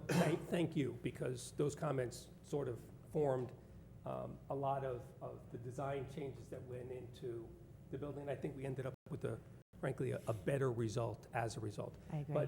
But that colonnade piece at the bottom, I know that Mr. Sousa spoke about that a bit, but I think it's interesting to highlight because of where it is. This isn't meant to be a standalone building away from everyone else. The idea of this colonnade that was built in along not only the Willis Avenue side, but also the field side allows for the retail space to have outdoor seating, some benches, some tables. It feeds through the breezeway right back to the fields. Mm-hmm. So the building is meant to incorporate people who are using the fields also to feel like they can walk there, walk along the colonnade, go into the retail shops, sit at those tables, and it almost, the design, or at least the intent, was to create an element of those fields extending back into this building as well. The MAA offices are going to be at the back end through this breezeway. So as you're approaching the fields, and I think we had a rendering once that showed if you're standing on Willis Avenue looking through that breezeway, you're looking at the fields themselves. At the back end of that will be the MAA offices, again facing the fields. Okay. So I think there's a real sense of wanting this building to be that, to incorporate not only a standalone building, as we see in some of the places and some of the streets that I mentioned before. This is different, and this is meant to actually be, avoid or provide synergies between the ball fields, the use of the ball fields, and the retail use and the parking that's going to be there as well. That was done intentionally. Yeah. I like the fact that it's kind of staggered back because it doesn't feel so imposing on Right. both sides, the field and Wells Avenue. So I think that is one of the better things that came out of this, in my opinion. I do have questions though. So you are still gonna have retail downstairs, which I hope you could fill it, because I know retail is a struggle in this Amazon world, as you said, but I think if you fill it, it could be fabulous. And because there's nothing else there for those residents in that area, I think it could be a key to the building. My question is, you at one point had talked about rooftop bar and grill or some kind of venue. Is that no longer a part of the? It's there, it was on this area, and there's a, I think he's. you know what? That's fine if you can't show No, me, no, as long I'll as I show just you. want to understand if I'll it's show you. still an It's aspect. still there. So it would be here. Okay, So this would be the parking lot, an extension of the parking, the village parking would extend through here, and there would be an elevator here going right up, separate and apart, so you wouldn't have to go into the building. got it. And you'd be able to do that separately. And then whatever the idea is to have an outdoor space that would be available for public as well. Okay, that's fine. A couple of more nitty-gritty questions. So I understand we took off a floor and we're at 200 units. Can you tell me the breakdown of studio, one bedroom, two Sure. bedroom? I kind of want to understand a sense of capacity, number of beds, if that makes any sense. Sure. 54 studios, 128 one-bedrooms, and 18 two-bedrooms. Thank you. You Let's see. want to know what it was? No, I have what it was. Thank Okay. you. I have what it was. Thank you very much. So MAA seating is gone. Thank you. Are you doing anything for the current seating that's there? Like, are you working with MAA to improve anything that's there, or is it just going to stay the way it is? No. We had discussions with the MAA. We're working on a wish list, Okay. but it includes a concession stand, the press booth that they have, Yes. renovating that, incorporating either a freestanding concession stand or incorporating it into that structure Got as it. well, providing storage for them there as well. And if you look at the eastern edge of the ball field, between the ball fields and the tracks, Mhm. there's some grass there. There's Yeah. where the pitching pitching, yes. machine is. So between the pitching machine and the parking lot, there's some space there. Mhm. The idea was maybe a concession stand up towards that area. Okay. We're going to work with the MAA to figure out exactly where they want it, but in a place that lends itself, maybe put out some picnic tables as well Okay. in that area, so people can go, grab something, sit there. But also the retail use here is going to be, right next Right. door. So, but we are working with them. Perfect. We have to have improvements for the bleachers as well, since we're not going to incorporate that stadium seating Yes. into the building. Yes. There are going to be Improvements. commitments and improvements to the bleachers as well. Okay, so yes, please work closely with them, because ultimately it's their decision on, not their decision, but we need to accommodate what's there, even make it even better. The whole, and that is in keeping. The whole idea was understanding where this building would be if it's built, and understanding that there are going to be those synergies, and I think the continued cooperation Right. between the building and the facility. Right, cooperation, that's it. I mean, it's a gathering place for the whole community, not just the residents of this potential building, so. And that's where, Deputy Mayor, that's where the aesthetic really, I think, made a difference. Yeah. I don't know who it was, but somebody said that the prior aesthetic was a little too Miami. And, whether I tend that's to fair or agree. unfair, it doesn't matter. But I find, and I believe, that this is more consistent. Mineola. Yeah, and when Mr. Sousa spoke about, the architectural elements of the mansards and the cornices and the like, very much in keeping with what it looks like on Main Street. And what I believe is going to be also the aesthetic on Second Street as you're coming east along Second Street, with some of the work that's going to be done there as well. So it's a consistent theme for the downtown, and I think this fits in just nicely. So as you bring that up, Second Street, my question on the traffic study, while I I respect everybody's opinion on it. I know that you realize there is traffic there. I respectfully disagree with your Mhm. analysis on the intermodal center, because I've seen the traffic on Oak Country Road. My only question on the traffic study, I'm not gonna debate Yeah. everybody's opinions. My question is, on that study, did we include or factor in the building across from the post office, the building on First and Willis, and the new building going on Second? I'm sorry, on Second and Willis, and the one on Main Street. So there's 3 new buildings going up within a block of this development. So The- were those additional units factored into the traffic study? Yes. Yes, they Yes. were. Okay. I would just, I'll leave it at that. Yes, they were. Okay. We Yeah. could all No, we could. agree or not agree. I just wanted to understand that we were including what's already in the pipeline in the area. Whatever's in the pipeline is included, Okay. as long as it's been proposed and/or approved. Yep. There's a, have there's a been. public record of it, and Yep. so that can be incorporated. Perfect. Okay. And I just want to again echo what was said before. It's MAA Fields. I know it takes time if this is approved tonight, even if to do construction drawings and break grounds and all that. So just be good neighbors with the MAA. I know you've done this by Royal Blue, so I know you could do it again. We don't want to hurt our Little League because we're building a new building. Under no circumstances would that be done.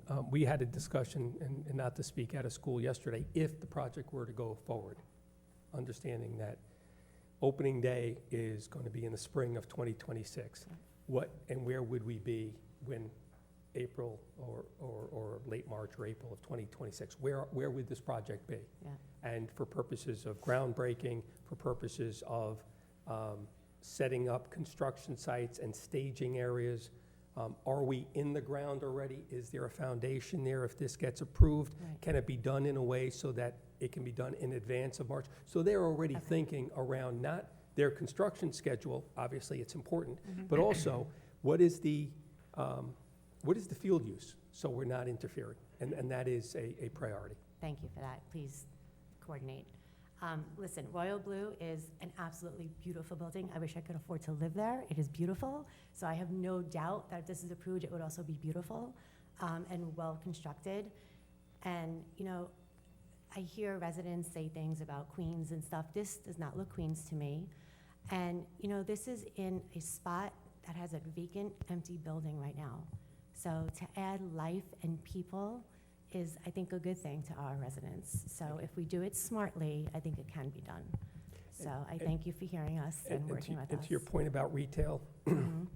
and I can't get into details, Mhm. but I can tell you that there have already been preliminary discussions with different uses, mostly food uses, Okay. tied to, inconsistent with being next to a ball field, with some good discussions. Good. And so I feel pretty confident that if it's approved, those retail uses will be there and it will be a hit. Thank you. Wonderful, because there's residents there already that would, like Royal Blue and the buildings on Searington would also benefit from that. I agree. So thank you for hearing us. I'm glad that you're working well with us and MAA, and I wish you luck. Thank you. Trustee Casado. Thank you. Mr. Martins, good evening.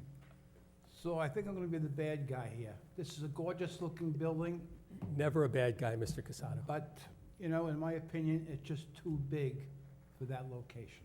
And if you look at that drawing down below, the Little League, it looks like Camden Yards. If you stand in home plate, which is the home of the Baltimore Orioles, right field, it looks like Camden Yards.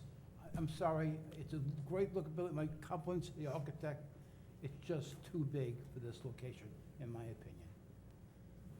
Understood, Mr. Casado, and certainly tremendous amount of respect for you and your opinion, but I understand where it comes from, and I understand it comes from a good place, I do.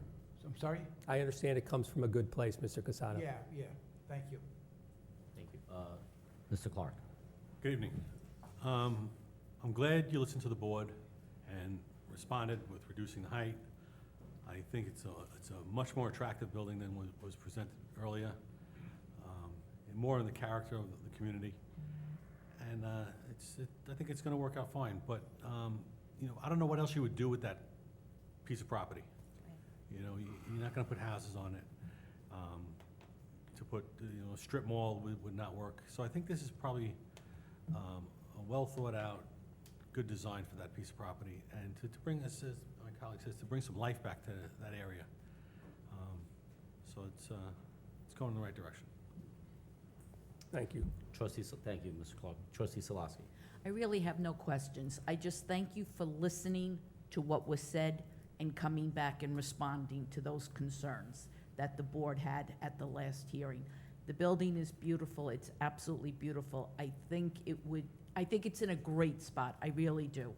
I don't, as has been said, I don't know what else could go there. And kudos to you for hearing the board and responding. I thank you for that. Thank you. Thank you for that.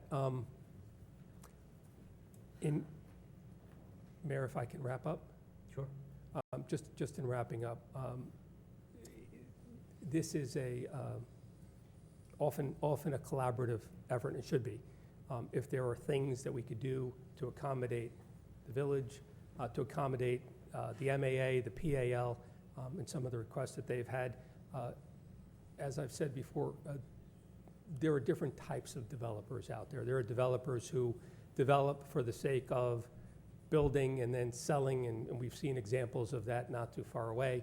And there are developers who are here for the long term, who are going to build a building to withstand time, and that is reflective not only of their values, but what they also believe would be a good addition to the village. That's the type of developer we're dealing with here, and we're looking forward to hopefully being able, with the board's permission, to do something special here on this site as well. And with that, Mayor, I'll take whatever questions or comments. I'll be back when You'll be back. when you'll allow. Yes. Famous last words. Before we open it up to a public comment, yes, I would like to thank the applicant for hearing the board and making some changes. Doesn't mean it's necessarily the last changes that they'll make, but I do want to put this and these applications in context, especially in reference to traffic and things of that nature. So I'd like to, because we get conditioned to remember things as they are yesterday, or not as they were 20, 30 years ago. In 1977, I lived in this neighborhood. There was Cozy Shack, which was a factory, which had trucks coming in and out. There was Lily Popcorn on 85 Willis, which was a building, and then it became an office building, which produced traffic. Across the street, which no longer exists, between Western Beef and where Kay's Auto used to be, there used to be a building there that also had some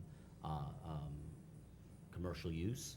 There used to be a surgical center where my son got his tonsils removed, where people were coming in and out all day, every day, 6 days a week, okay? There was a school. There was a Catholic school where hundreds of kids went, and I wish, Mr. Martins was a graduate of Corpus Christi School, I wish that the school still existed. But there were buses, there were cars that were coming out of that street.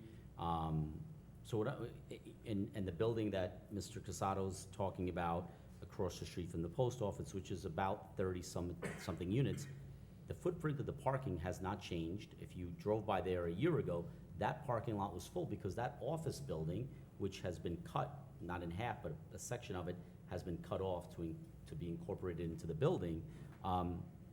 Those were offices where people came into. There was an attorney's office, there was an engineer, there was a builder, there was a doctor. That used to be the location of the New York College of Oriental Medicine or acupuncture medicine. So all of these things existed. It wasn't like where 111 2nd Street is going, which is the building that currently has broken ground. That wasn't always an empty lot. So the idea that absent this, we never had traffic. And remember, as Mr. Martins alluded to, before the elimination, the railroad crossing elimination on Willis Avenue, the traffic was horrendous before this building was there, before any of these other buildings were there. So just to conceptualize that, yes, it's downtown. traffic on Long Island, especially in central Nassau County, is challenging. I think residential use, it has bared out that is not as intensive as office space, lawyers' offices, doctors' offices, retail use, et cetera. Residential use is much more, or it's much less intrusive when it comes to traffic. So yes, there will be traffic, but that traffic was there when there was a surgical center there. That traffic was there when there was a manufacturing use on 2nd Street. And just to put it into the concept of that whole area, the building that's going on 2nd Street is going to be about 40 or 50 feet tall. It's going to be 4 stories, 92 units. It's part of our historic overlay district. The building on the corner of Main and 2nd is going to be 4 stories at the corner there, going up slightly towards the parking garage, away from sight lines. And the building that Mr. Casado alluded to is also 3 stories over 1, which matches the height of the building behind it. So we, as a board, have been cognizant to the taller buildings, the higher density buildings, the Morgan Parks, the 1/3 Avenue, sit right on the tracks, and then we kind of, my idea anyway, is that we kind of come out and lower as we get away from that area. Trust me, Mr. Lalazarian, who's building 111, would love to have built an 8-story building there. Mr. Pergamon, who's here, would have loved to have built an 8-story or 9-story or 10-story building there. It doesn't fit there. It fits, for me, in my opinion, where Morgan Park is, where 1/3 Avenue is. It does not fit on Willis Avenue. Having said that, we do have, and I've said this a number of times, you know, people have mentioned Queens and other things. We built more units from the end of the 1950s to the end of the 1960s here in the village of Mineola than we have in the last 10 years. And that's a fact. We had more people living in Mineola, in the village of Mineola in 1970 than we do today. That's also a fact. There are places, I just attended a Nassau County Village Officials Association meeting last night. Representatives from the governor's office, experts in housing, said that within the next year will be hundreds of thousands of units short of the demand for housing on Long Island. That is also a fact. And if we want our young people to stay here, and the dynamic has changed, you know, our goal, my goal, probably everybody's goal in this room has always been to own a house, you know, have a mortgage and have a lawn and a white picket fence and all that. That has changed. Yesterday at this very meeting, something that I'm not ready to entertain, there's a big movement to do something that's called micro apartments. This is big now with the 20-something crowd, which we're talking about apartments in the 300s, under 400 square feet. I'm not comfortable with that, but there are other communities that are looking to do that. We have, and not just for this applicant, we have set a standard that we want apartments, even if they are studios, to be in the high 600s, ideally in the mid 700 square feet, because we don't want micro apartments. So just to put things in kind of lay the area down, and once those buildings on the corner of Main and 2nd Street, and the one across from the post office, which is, you know, moving along nicely, I think that then we're going to see what we've started to see: Lucharitos, the Cook Studio, Pastaru. We've seen some movement on the corner of Mineola Boulevard and 2nd Street, where and 1st Street, where Yanni used to be. There's demolition going on. They're cleaning up the property.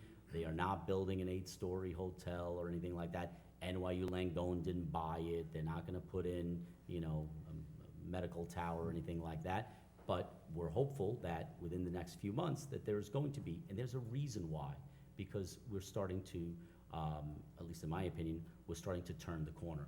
Our New York Forward grant is going to start to pick up steam in these next few months, so we're going to start to see work on 2nd Street and Main Street, lighting, wayfinding signs, pedestrian improvements, and hopefully that, in conjunction with this, we will get what I think we all want, which is a vibrant downtown.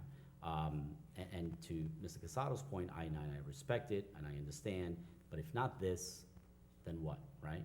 Then what's going to be there? the surgery center went out of business. So we're used to looking at an empty building that is now fenced off with zero traffic.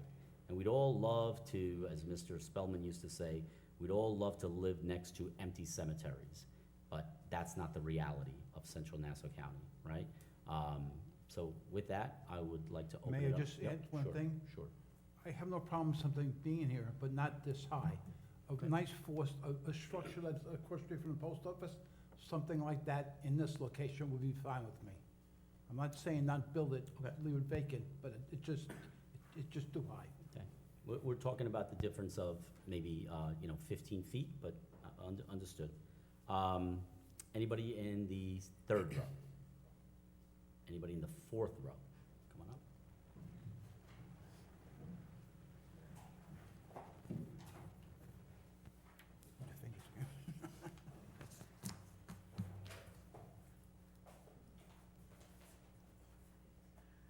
Hi, good evening, Mr. Mayor, board members.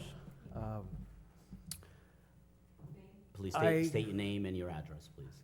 My name is Steve Kaufman.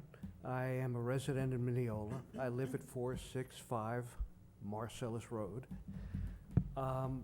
In your presentation materials, Sir, please address the board and speak into the mic. It's being televised. I'm sorry. Yeah, because they're gonna write down what you're gonna ask anyway. Is this better? Perfect. Yeah, okay. In your presentation materials and in your presentation itself, I didn't hear any discussion with regard to the proximity of the Long Island Railroad that will be located behind the units. I'm interested to know how your environmental study was conducted with regard to the noise that's created by the railroad. I live almost a mile away from the East Williston station. The train, I can hear it faintly, but I can hear it. And the horn is quite distinct even from that distance. So I'd like to know, again, how that study was conducted, what the effects of that study were, and if it impacts the residents there, how those effects will be ameliorated. I also have something else to discuss afterwards. Related to this topic? No, slightly different. Had to do with the traffic.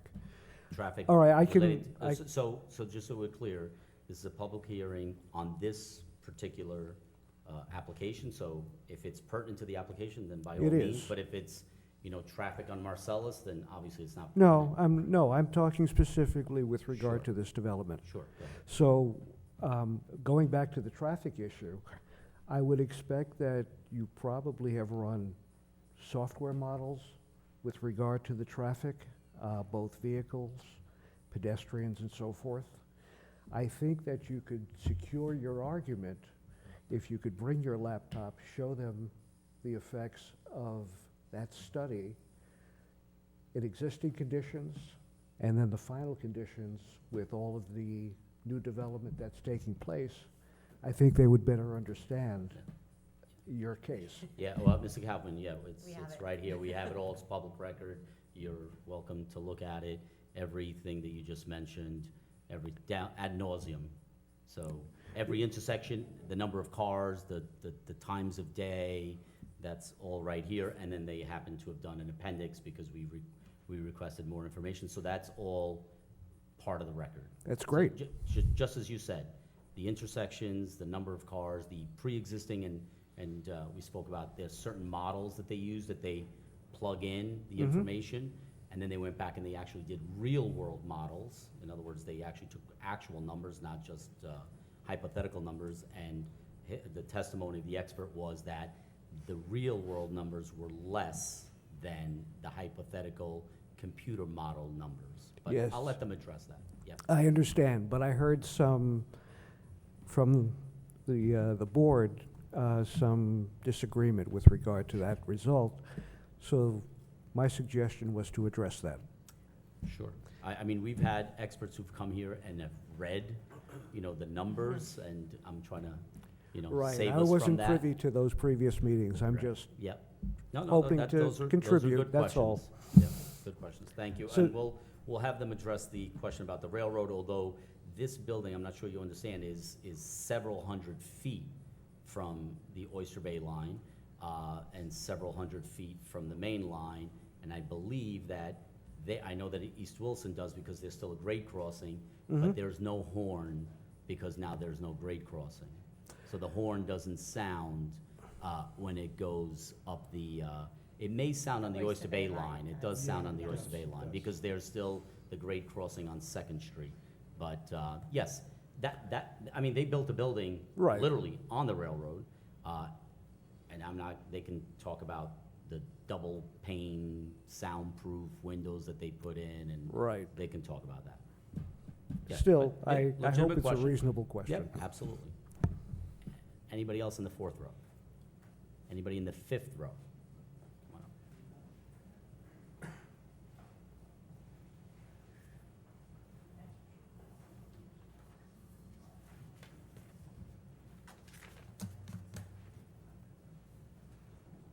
Hello, my name is Kathy Novak. I live at 277 Garfield Avenue.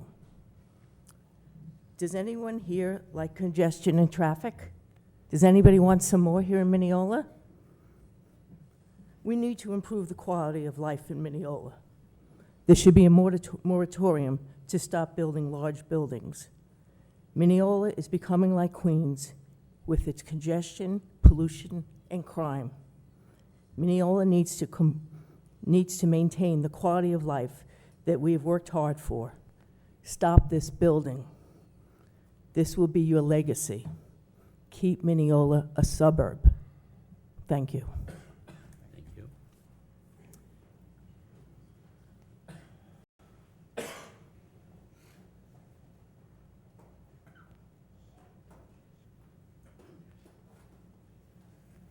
been a while. Lisa Leo, 231 Emery Road. I'm feeling very frustrated back there. It feels like this is already a done deal.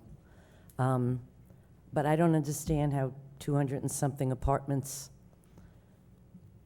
equals generally 400 cars, because everybody's a two-car family. No, at least 2 cars. How 400 cars isn't going to jam up the road that we just opened by getting rid of the grade crossing on Willis Avenue. So I feel like it's traffic study or not. How can we assume everybody leaves at 9 and comes home at 5? I already feel like a prisoner in my home between 4:30 and 6:30 every day, every Monday through Friday. The traffic in Mineola is out of control. Houses in my neighborhood are getting knocked down, and they're putting 2 and 3 in their place. Big houses. You could tell by looking at them, 2 and 3 families are living in them. So, good for the tax base. Have you driven down Garfield between Willis, and geez, all of a sudden I'm forgetting the road. Corpus Christi is Willis Avenue, right? Yeah. Willis Avenue down to at least the park. It's like a war zone. You've got to scoot around the potholes in the road. I haven't seen that road repaired. I've lived in Mineola my whole life. We used to get the tar and pebbles, and everybody would complain because it kick up under your car and stick under there. Every 5 or 6 years, from what I remember as a kid.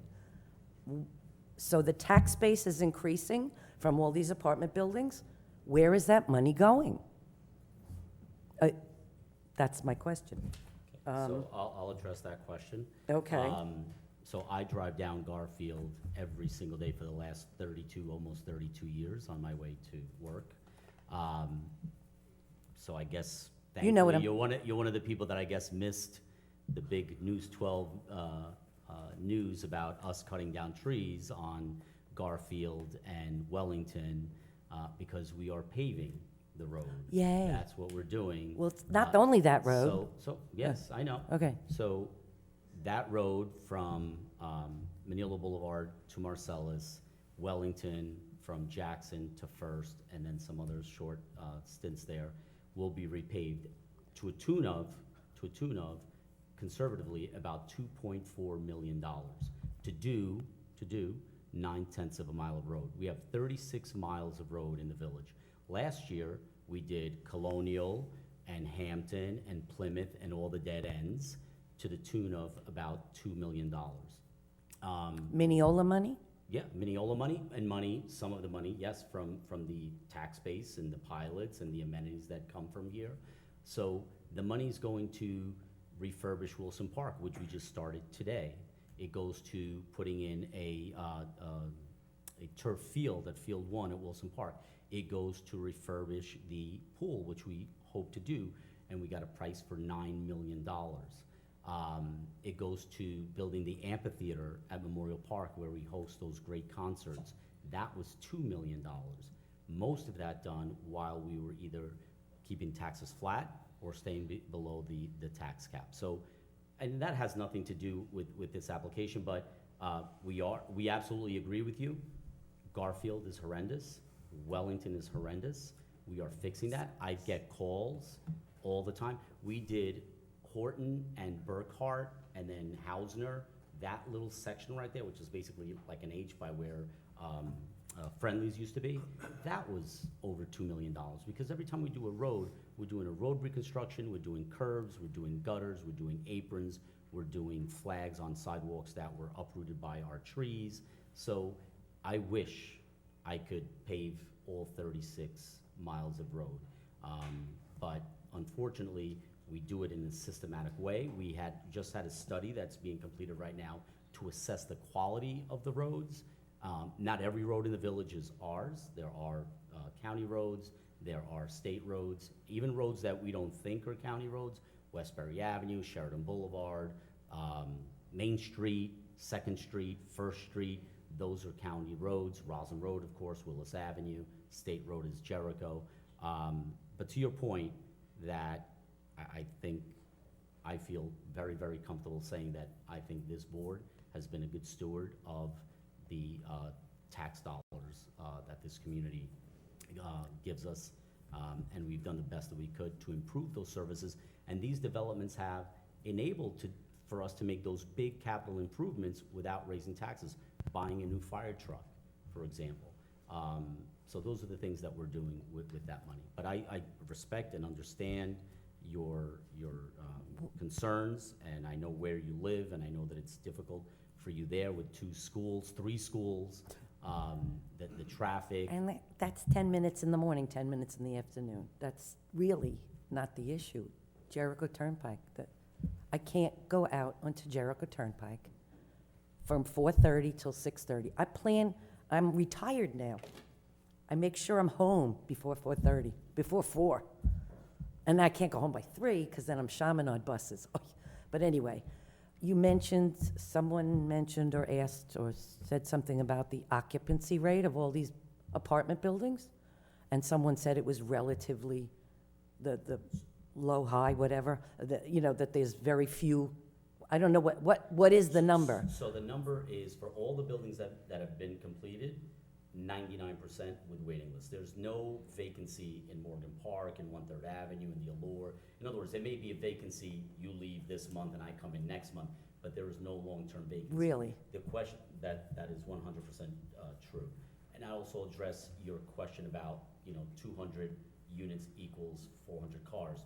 What we found is that is absolutely false, because we look at the buildings that were built and they are well under that. What we've done, because now we have real world data, is they're probably at 1.25, meaning 1.25 car, I get it. 1.25 cars per unit.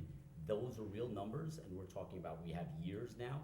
Same thing with school-age students. The first development here, which was on Old Country Road, which is now called the Allure, the school district was here, and we were afraid that we were gonna be inundated with students. It is well below what the experts were saying. We're talking about 6 students, 8 students, 10 students at the most, spread over 12 grades, some of them going to private schools, so not really impacting our schools. And our school district, as you see, with the Robert Moses-like building that we've been doing, has gotten a windfall of all this tax income that's coming in the form of pilots that was not coming in from It's all on my Corpus bill. Christi, It's all coming from Corpus Christi, which was 0. 1/3 Avenue was a LIPA building, that was 0. You look at many of these, one was a parking lot, that was 0. So everything increases the tax base. Okay, I'm still not happy with, I we have to understood. stop And building, we have to stop building apartment buildings in particular. It's just too many people. I think it's just too many people. Even if in moratorium? 1970, we had more people than we do today.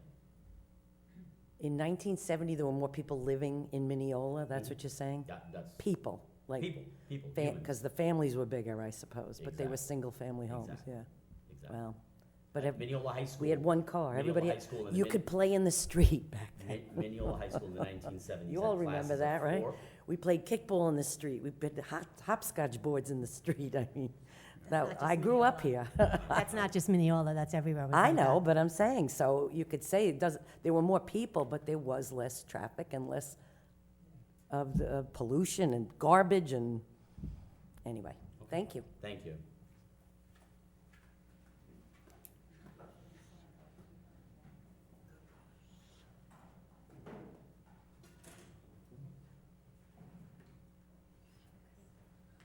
My name's Harry Gross. I live at 101 Lincoln. I want to reiterate some of the points that some of the other people have been making.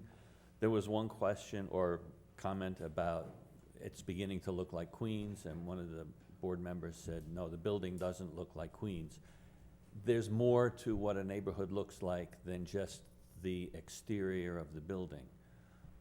When you start getting tall buildings closer and closer together, it starts looking like the city. It does not look like a suburban community. I'm firmly convinced from observation that putting 200 more units on Willis Avenue is going to impact the traffic. The intersection at the grade crossing, when you're on, I believe that's First Street? Second Street, okay. I don't drive, so I don't remember the street numbers that well. But that intersection, if you're on Second Street and you're headed east from Mineola Boulevard towards Willis Avenue, and you want to make a left to go north on Willis Avenue, you can sit there for 2 and 3 traffic light cycles in order to make that turn. Adding 200 more units, it's just going to make it worse. I don't think that it's inappropriate to put a housing structure there. I just think that it's too big. Can I And- ask you a question, Mr. Gross? How 101 Lincoln, how many units are in 101 Lincoln? 62, And how tall is it? 4. 4 stories? 4 stories of 9 feet. So it's probably about the same height. It's probably about 60 feet, 55, 60 feet. And across the way from you is? There's 100 Lincoln is another apartment structure. But they're at dead ends, right next to the railroad track. They're not on the main thoroughfare. No, I was just trying to get a sense of. And I will be perfectly frank, the unit across the street from us has, about twice the number of apartments? So it's around 120 units in 100 Lincoln. But they also were there since the 60s when there was a lot less traffic, so I don't think any of the traffic problem is so much the side streets as Willis itself. That's where the problem is. There are many times when we come out of Lincoln and turn right to go up to Jericho. It'll take 3 traffic light cycles just to get to Jericho. I just also have a question. If you're going to speak, miss, better you have give to her- give us your name for the record. The first You floor. have to give us your name, please. Oh, Nancy Keegan, I live at 101 Lincoln. Okay, The first floor of this is retail of this building. correct.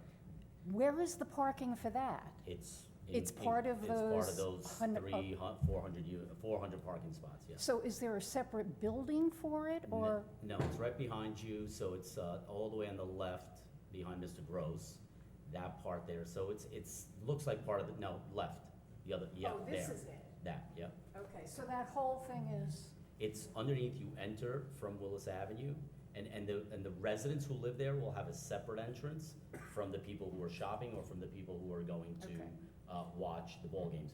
for example, I know, and you're a little further up, but one of the concerns about the buildings that were built in the 60s is there was never enough parking. I lived at Birchwood Court. There's 444 units of Birchwood Court. There's like 125 spots, right? So even using our math at 444 times 1.5, there should really be 600 spots. So when I lived there, we did have 2 cars. You know, I had a car and my wife had a car. Your buildings, I'm sure, I don't know how many spots for those 60. There's about, I think, about 90 spots on our So building. you're about roughly. 1.5. But many people that live in Lincoln and the next streets there, they complain about parking. This could be something, because they're deeding 70-something spots to the village that we could use to sell permits, overnight permits, overnight parking, day parking, et cetera. So it does give us the flexibility to increase more parking. You know, parking is separate from traffic, but it certainly, it's going to be enough parking for the retail, enough parking for the residents, and enough parking for, and we still get to keep the parking that we currently have next to the ball fields. Okay, thank you. All right. All right. Well, thank you very much. Mr. Gross. Thank you, I appreciate that, thank you. Anybody else in the 6th row? He was in the 5th row.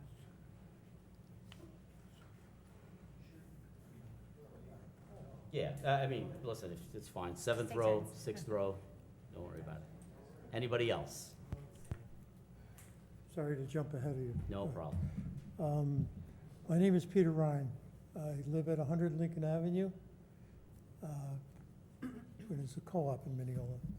I've been in Mineola now about a little more than 50 years. Owned a house off of Old Country Road for about 20 some odd years. So I'm familiar with the traffic both on Old Country Road and now off Willis, because I have to come out and go in every day. So these people are right. If they think this is not going to affect the traffic, they're dreaming.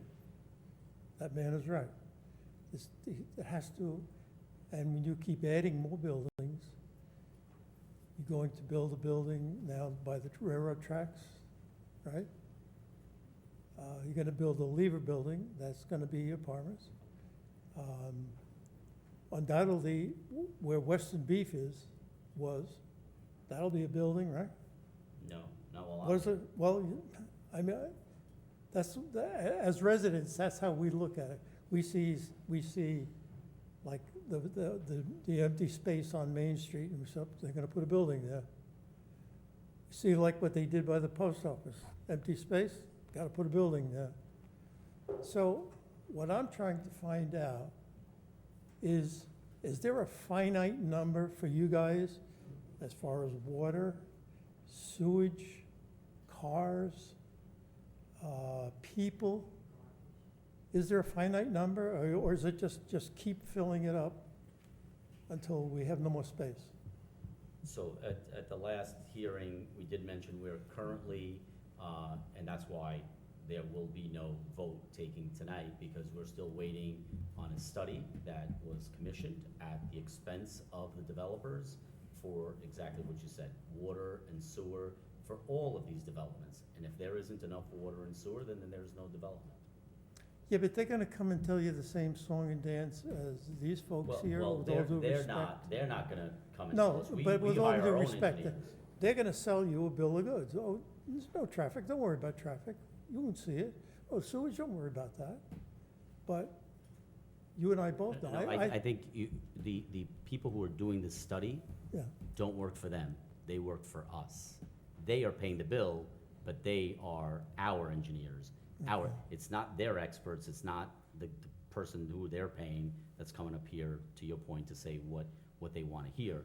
This is our engineers who have to sign professionally that, there's enough water, there's enough sewage capacity, and if there isn't, do we need to do upgrades to the sewer lines, to the water lines, at which point, if we do, that's gonna be on the developers to do that, not us. Well, yeah, but we saw that with the, about 5 years ago, 6 years ago, when there was like a panic to get electricity and gas down here. Where the gas pipes came down Roslyn Road, all the new big telephone poles went in, so we could put all those buildings in, you gotta have electric and gas there. So, I mean, is it gonna be the same issue? We just if we need it, we're gonna put more big pipes in, more gas, more electricity, where are we gonna get it all? Water? So what you're talking about down Roslyn Road, that was done 30 or 40 years ago, and then when they did it most recently, it was to fix or recondition what was already there. But I will say that if you've been paying attention, and again, it's not the village, but there's something called Propel New York. If you look into it, they are bringing in more power across the Sound, across the North Shore. For us, it will only affect us on Willis Avenue, but that's coming down the pipeline as well. We had hearings here, not us, they've used our community center for hearings. If you have concerns about that, that's certainly something that you can educate yourself about. That's outside of our purview. I know that state law requires, for example, that every single school bus be electric by 2029 or something like that. So obviously that electricity has to come from somewhere. So I don't know, is there gonna be enough electricity for all of those demands? They're eliminating gas stoves in buildings above a certain number. They're going to require them to go electric. These are the plans of the current administration in Albany. It could change. Those are above our pay grade, but yeah, obviously if there isn't water, then we can't build. If there isn't sewer capacity, then we can't build. And if there isn't gas and electric, then we can't build. Then we could approve all the projects we want, but if they can't heat them and take care of them, then we can't. Someone mentioned garbage. The garbage will not be picked up by our sanitation department. All of these buildings have their own private carter. So that is not something that is going to inundate our sanitation crews. Yeah. And I have a question. You had made a statement earlier about population here is less than the 70s? We just, in 1970, we had about 21,000 in the village of Mineola, according to the United States Census, and today we have about 21,000. So from 1970 to today, we went down, and now with these new units that we built, we're just about where we were in 1970. And the same thing goes for Nassau County. So why, I mean, we had to put in a couple thousand units in the last 5 years here in the Now, village. since 2012, we've put in about 1,100 units. So in the last 13 years. Since 1100? Since 2011, That's it? 2012. Okay, well, The first one being. even then, Newport. so I mean, that seems to me, if we added that many apartments, we added more people, all right? You would think, but we're talking about many of these apartments are occupied by one person or two people, as somebody mentioned. Families aren't as large as they used to be. I teach at Mineola High School, graduating classes are just under 200 now. In the 1970s, there were over 400. Same community, the district didn't grow, the size of the district didn't grow. I don't know if Mr. Casado remembers how many people he graduated with? 525 in 1966, 525. 525 in 1966. Today, this year's graduating class will be probably somewhere between 190 and 200. I graduated in 1989, we were 225. So we're not even where we were in 1989. In terms of school, that doesn't change your concerns. That doesn't change your concerns, but those are just the facts. And I think it's important to kind of lay all that out there. But yes, in my mind, there is a finite amount, and we're getting very, very, very close to that. This study will probably tell us what that finite amount is, but for me, yeah, we're running out of space to do anything like this. There are very, very few, if any, left. Western Beef would be one of them. My wish at Western Beef is a supermarket. That's my wish. I've told the owner of the property that. I've been very clear. For years, they've been knocking on our door. And just, somebody said, oh, this is a done deal. If you understood the things that come across my desk that we don't even let see the light of day, I'm just gonna give you two examples.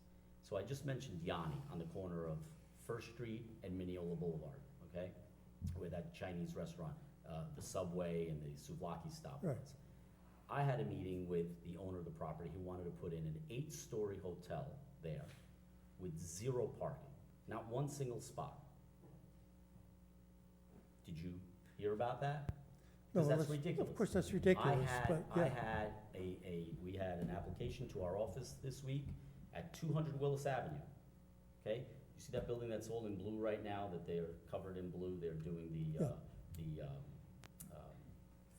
siding or insulation, the building right next to it.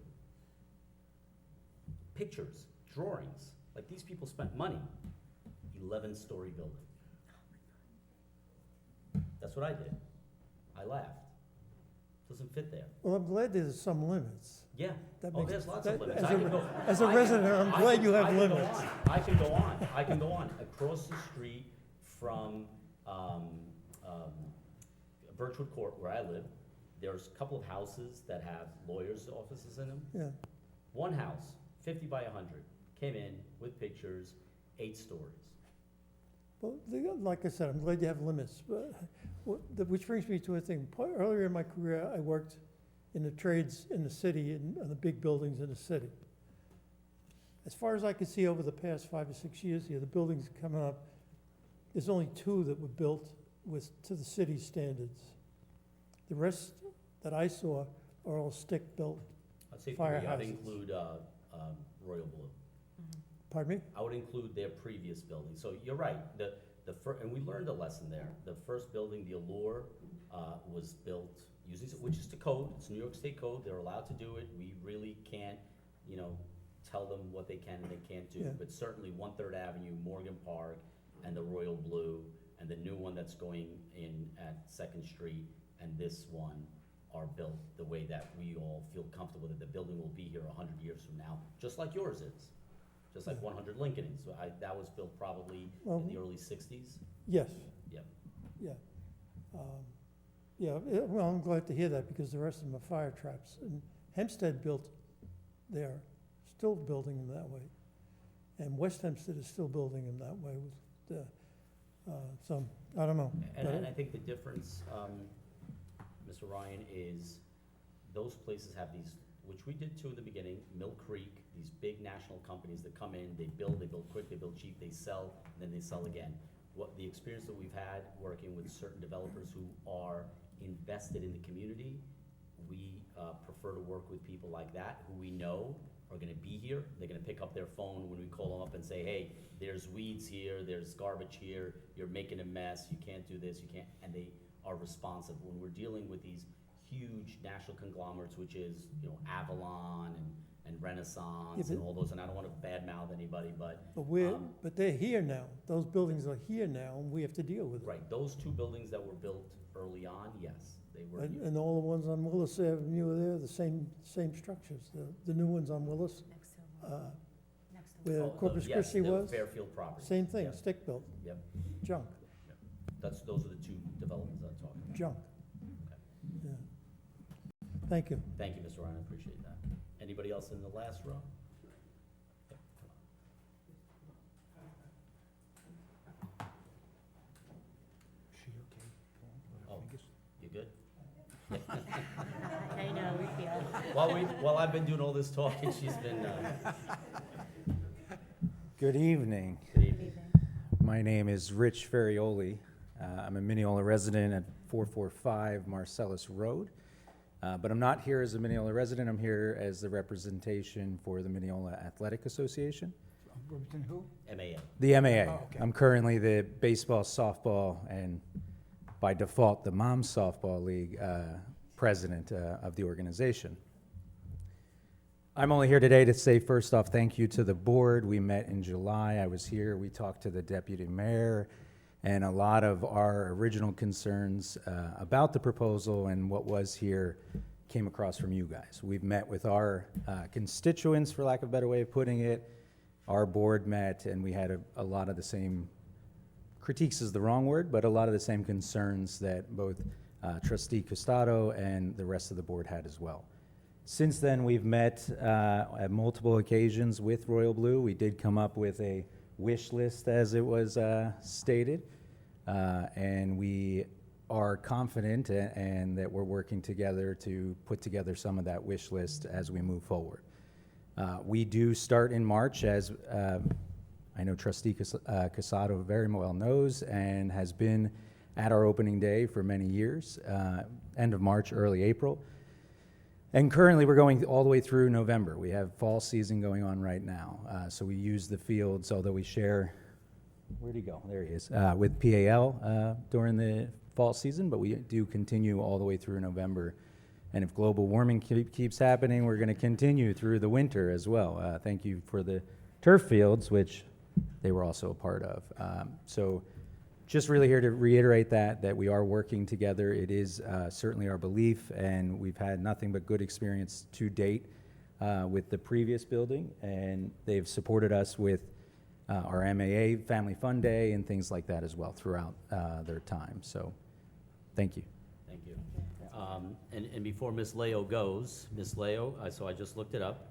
Google's a wonderful thing. 1970, the population of the village of Mineola was 21,845. In 2020, it was 20,800. So 1,000 less people in 2020 than in 1970. That's according to the United States Census. So back up, and I graduated with 475.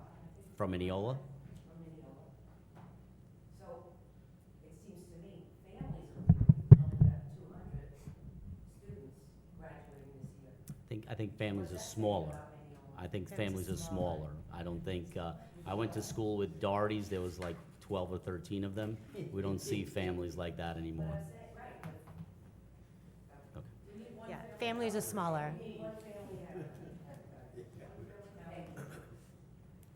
Good evening. Tim O'Connell, Mineola PAL. But before I get into the PAL side, just being Mineola, 1966, not to date myself, but on Borwick Boulevard, and then I moved into Birchwood Apartments. Now I'm on Fairfield, so I haven't left. But I was one of 7 and 52 cousins in the area, but there was 1 cars in the driveway. I would love it to be Mayberry again, but times have changed. I like to spank the babies and kids again, but I can't do that either.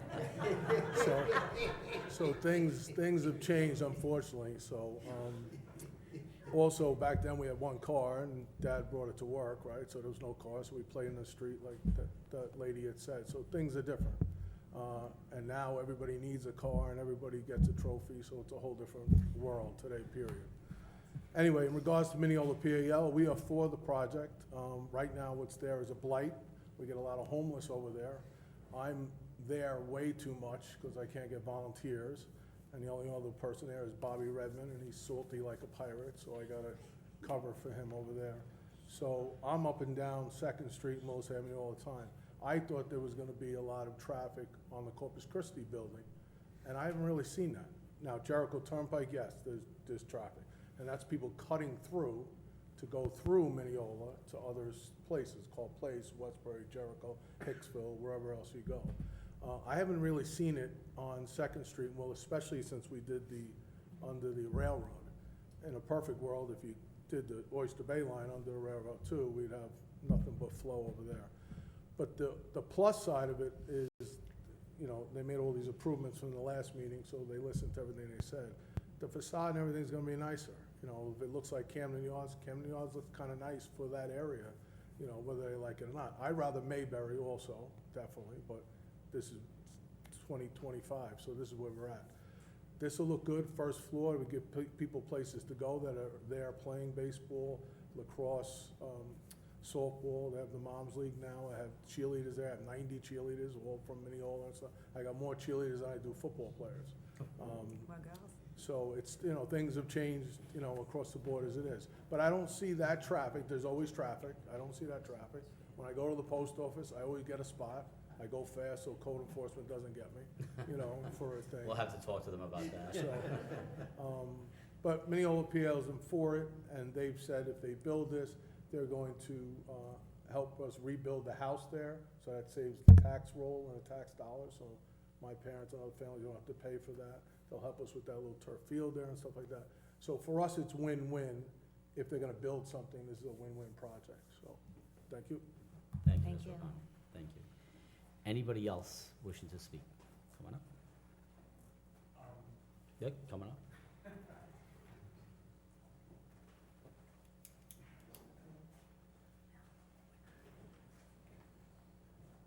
Again, Steve Kaufman, 465 Marcellus Road.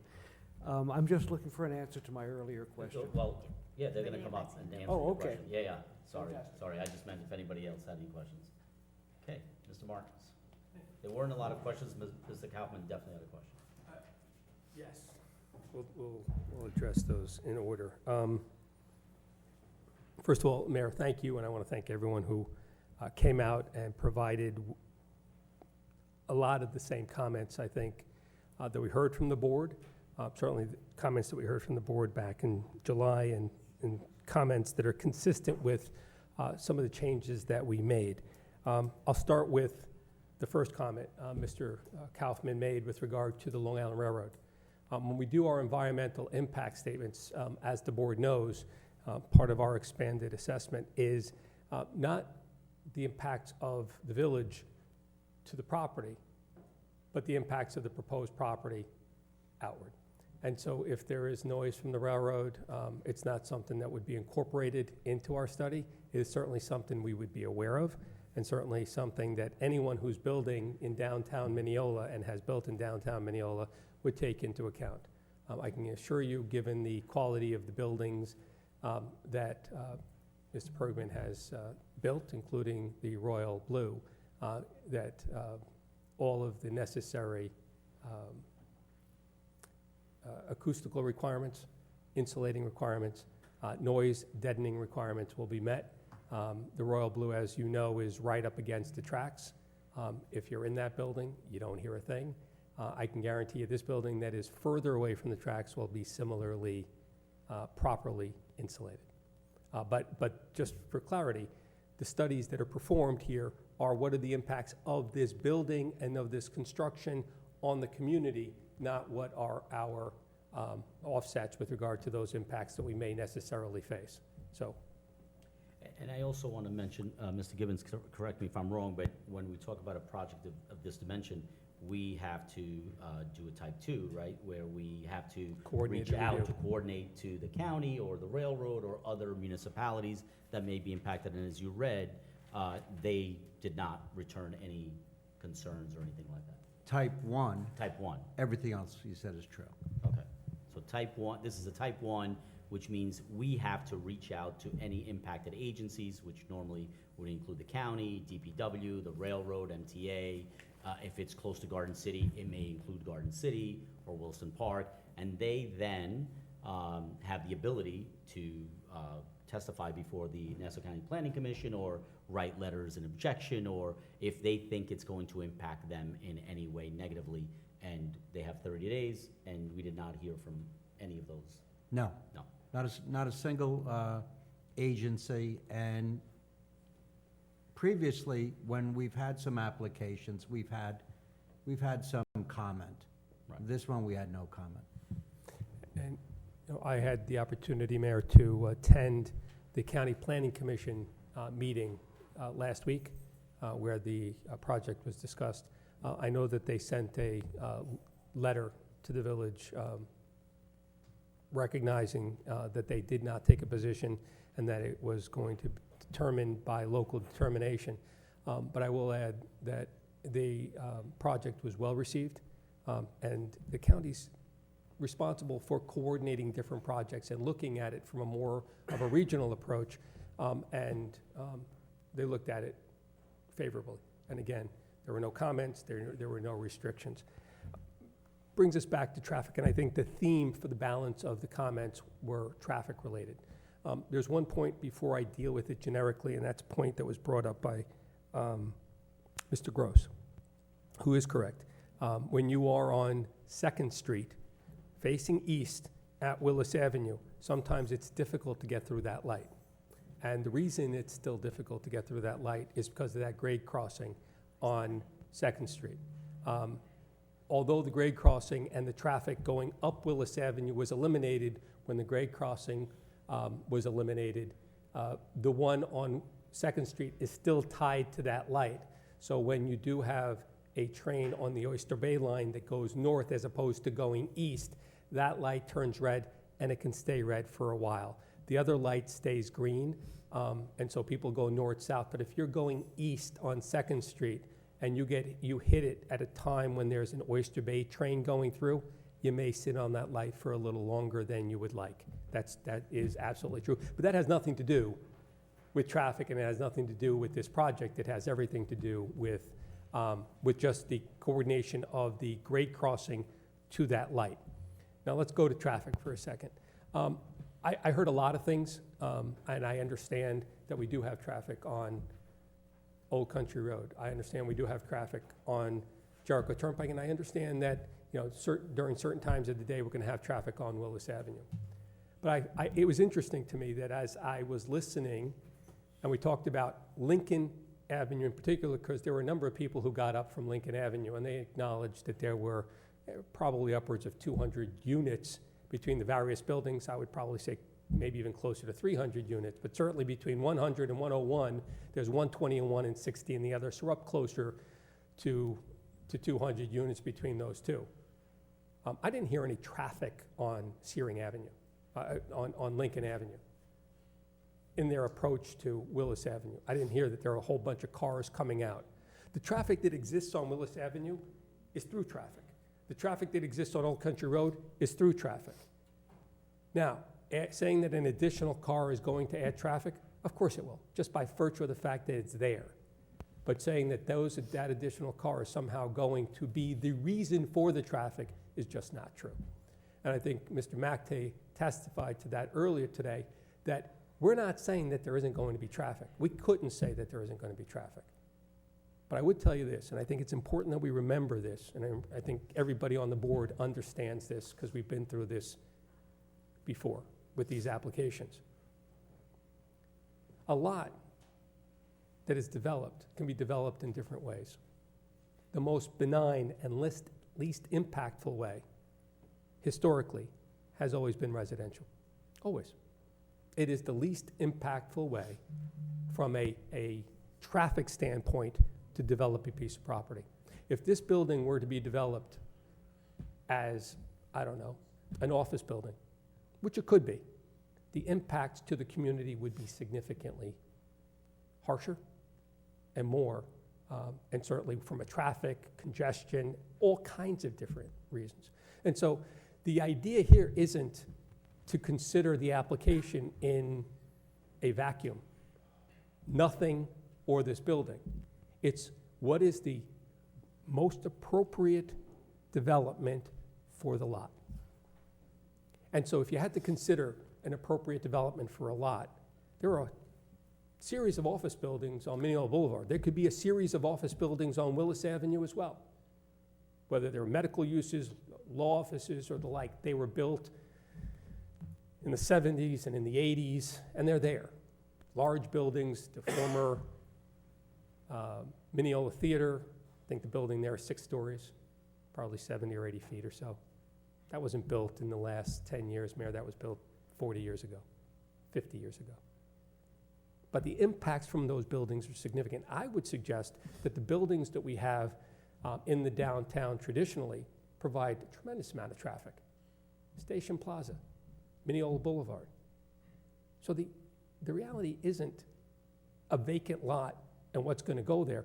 Is I hope if there's a vacant lot that it's going to be built residentially, because the impacts are going to be so much less and so much less of an impact on our community than if somebody decides to put up an office building or a medical office building.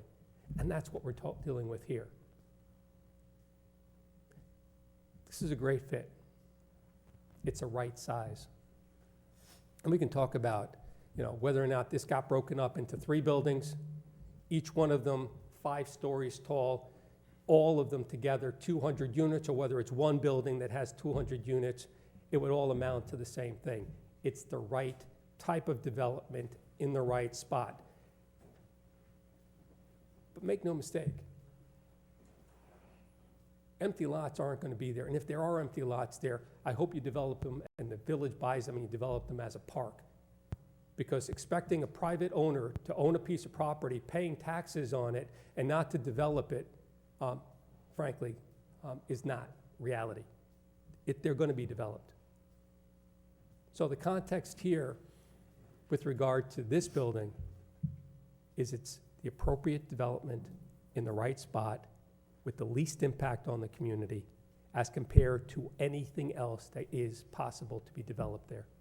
And I hope that the board keeps that in mind, because if anything else goes here, not only is it not going to be integrated into these ball fields. Not only is it not going to have the same synergies as this building, but from a traffic standpoint, it's going to be far more impactful to this community than residential development.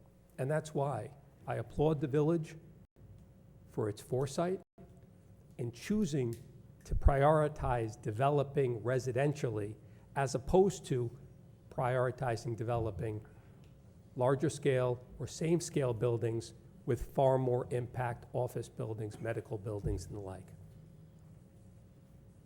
So the traffic that's here, the people's concerns about traffic, they're legitimate. Obviously they are. No one's questioning that. It's hard to get through Mineola on Jericho Turnpike from one end to the other during rush hour. We've all experienced it. This building isn't going to make a difference as to whether or not there's that additional traffic. And it's actually going to make a positive difference with regard to properly developing what is a unique spot in Mineola that should only be developed in a way that is benign, in a way that is less impactful, and in a way that's actually going to be integrated with the ball fields and the use that's there. And so I encourage the board to consider this application favorably. I was certainly hoping that the board would consider voting on this today, obviously subject to the study, which I hope is coming sooner than later with regard to water and sewer. I do expect that, and I do expect that the infrastructure in the village will bear out the fact that there's plenty of capacity there, but I guess we'll wait for the experts to bear that out as well. And I want to thank the board for your indulgence and your patience this evening in hearing this application, and I certainly want to thank everyone who came out, frankly, for and against, with concerns about this application, because that's what makes this village so great. Thank you all very much. Thank you, Mr. Martins. Anyone else from the board wishing to comment, question? Anybody else from the public wishing to make comment or question? So, as I indicated, I am not inclined to put this up for a vote tonight, and my reasons are we still need to get the study for the water and the sewer back, and I feel more comfortable having that information before we vote. I think we still need to work out the details, and I'd like to incorporate into the decision the exact conditions with the MAA. I'd like to know what they are, not just, hey, we may build it over here, or we may build it over there. So in your communications with the MAA, we'd like to include that in the decision, that the bathrooms are gonna go here, the snack stand is gonna go here. We'd like to see this so that it's in the decision, so that later on, things can't be changed. So we'd like to incorporate that. And then, of course, as you know, there are details that need to be worked out with this, integrating this deeding of the property to the village from the existing MAA property, where you would get, I believe it's an easement, right? Well, let's call it. So there are some details to still work out. And I think we need to digest what we heard tonight. And if there are any further concerns that we have, we'll certainly bring them to your attention. But those are the big ones. We have to work on the host community benefits agreement. So there are some things for you to do, for Mr. Gibbons to do, for our DPW to do, for our engineers to do, and for you and the MAA to work out. I know I'm not privy to the wish list, but let's focus that wish list. Let's get concrete, schematics, drawings, agreements as to what's gonna go where and how. And as you know, really, and we hope that within the next few weeks, we'll have that water and sewer study complete. Mayor, If I thank may, you. Mayor, I just want to thank you for not voting this tonight. Contrary to what was said earlier by one of our residents, nothing that comes up here in front of this board and comes out into our public is a done deal. It is never a done deal. So I appreciate the fact that we're not voting this tonight, because I think the whole board does need to digest a lot of the changes that were made. We appreciate the changes, but it still is a project that we need to think through before we vote. So thank you. Thank you. And obviously, Mayor, points well made. We will work with the village and with Mr. Gibbons in terms of lining out those items so the village has them in the event that they're prepared to vote one way or the other. Thank you. Thank you. I'll entertain a motion to close the hearing. Motion. Motion by trustee Clark. Do I have a second? Second. Second by deputy mayor Sartori. All in Mayor? favor? Oh, wait, sorry. Did you want to continue the hearing till the October date? Should we do that? Well, might want to receive the report. Okay, all right, so I take that back, we didn't vote yet. So a motion by trustee Clark to continue the hearing to the October hearing date. Have a second, second by deputy mayor Continue, yes. Sartori. All in favor to continue the hearing so that we can get the report? Aye. Aye. Any opposed? Okay, Do we thank know you. We are now gonna close the hearings. Entertain a motion to close the hearings. Motion. Motion by deputy mayor Sartori. Do you have a second? Second. Second by trustee Salaski, all in favor? Aye. Any Aye. opposed? Motion carries. We are sticking around for a work session. You're all welcome to stay for the work session. We do not have a public meeting this evening, so there will be no public comment, but we'll give the court stenographer a few minutes to break down, for the room to clear, and we'll be back in about 5 minutes.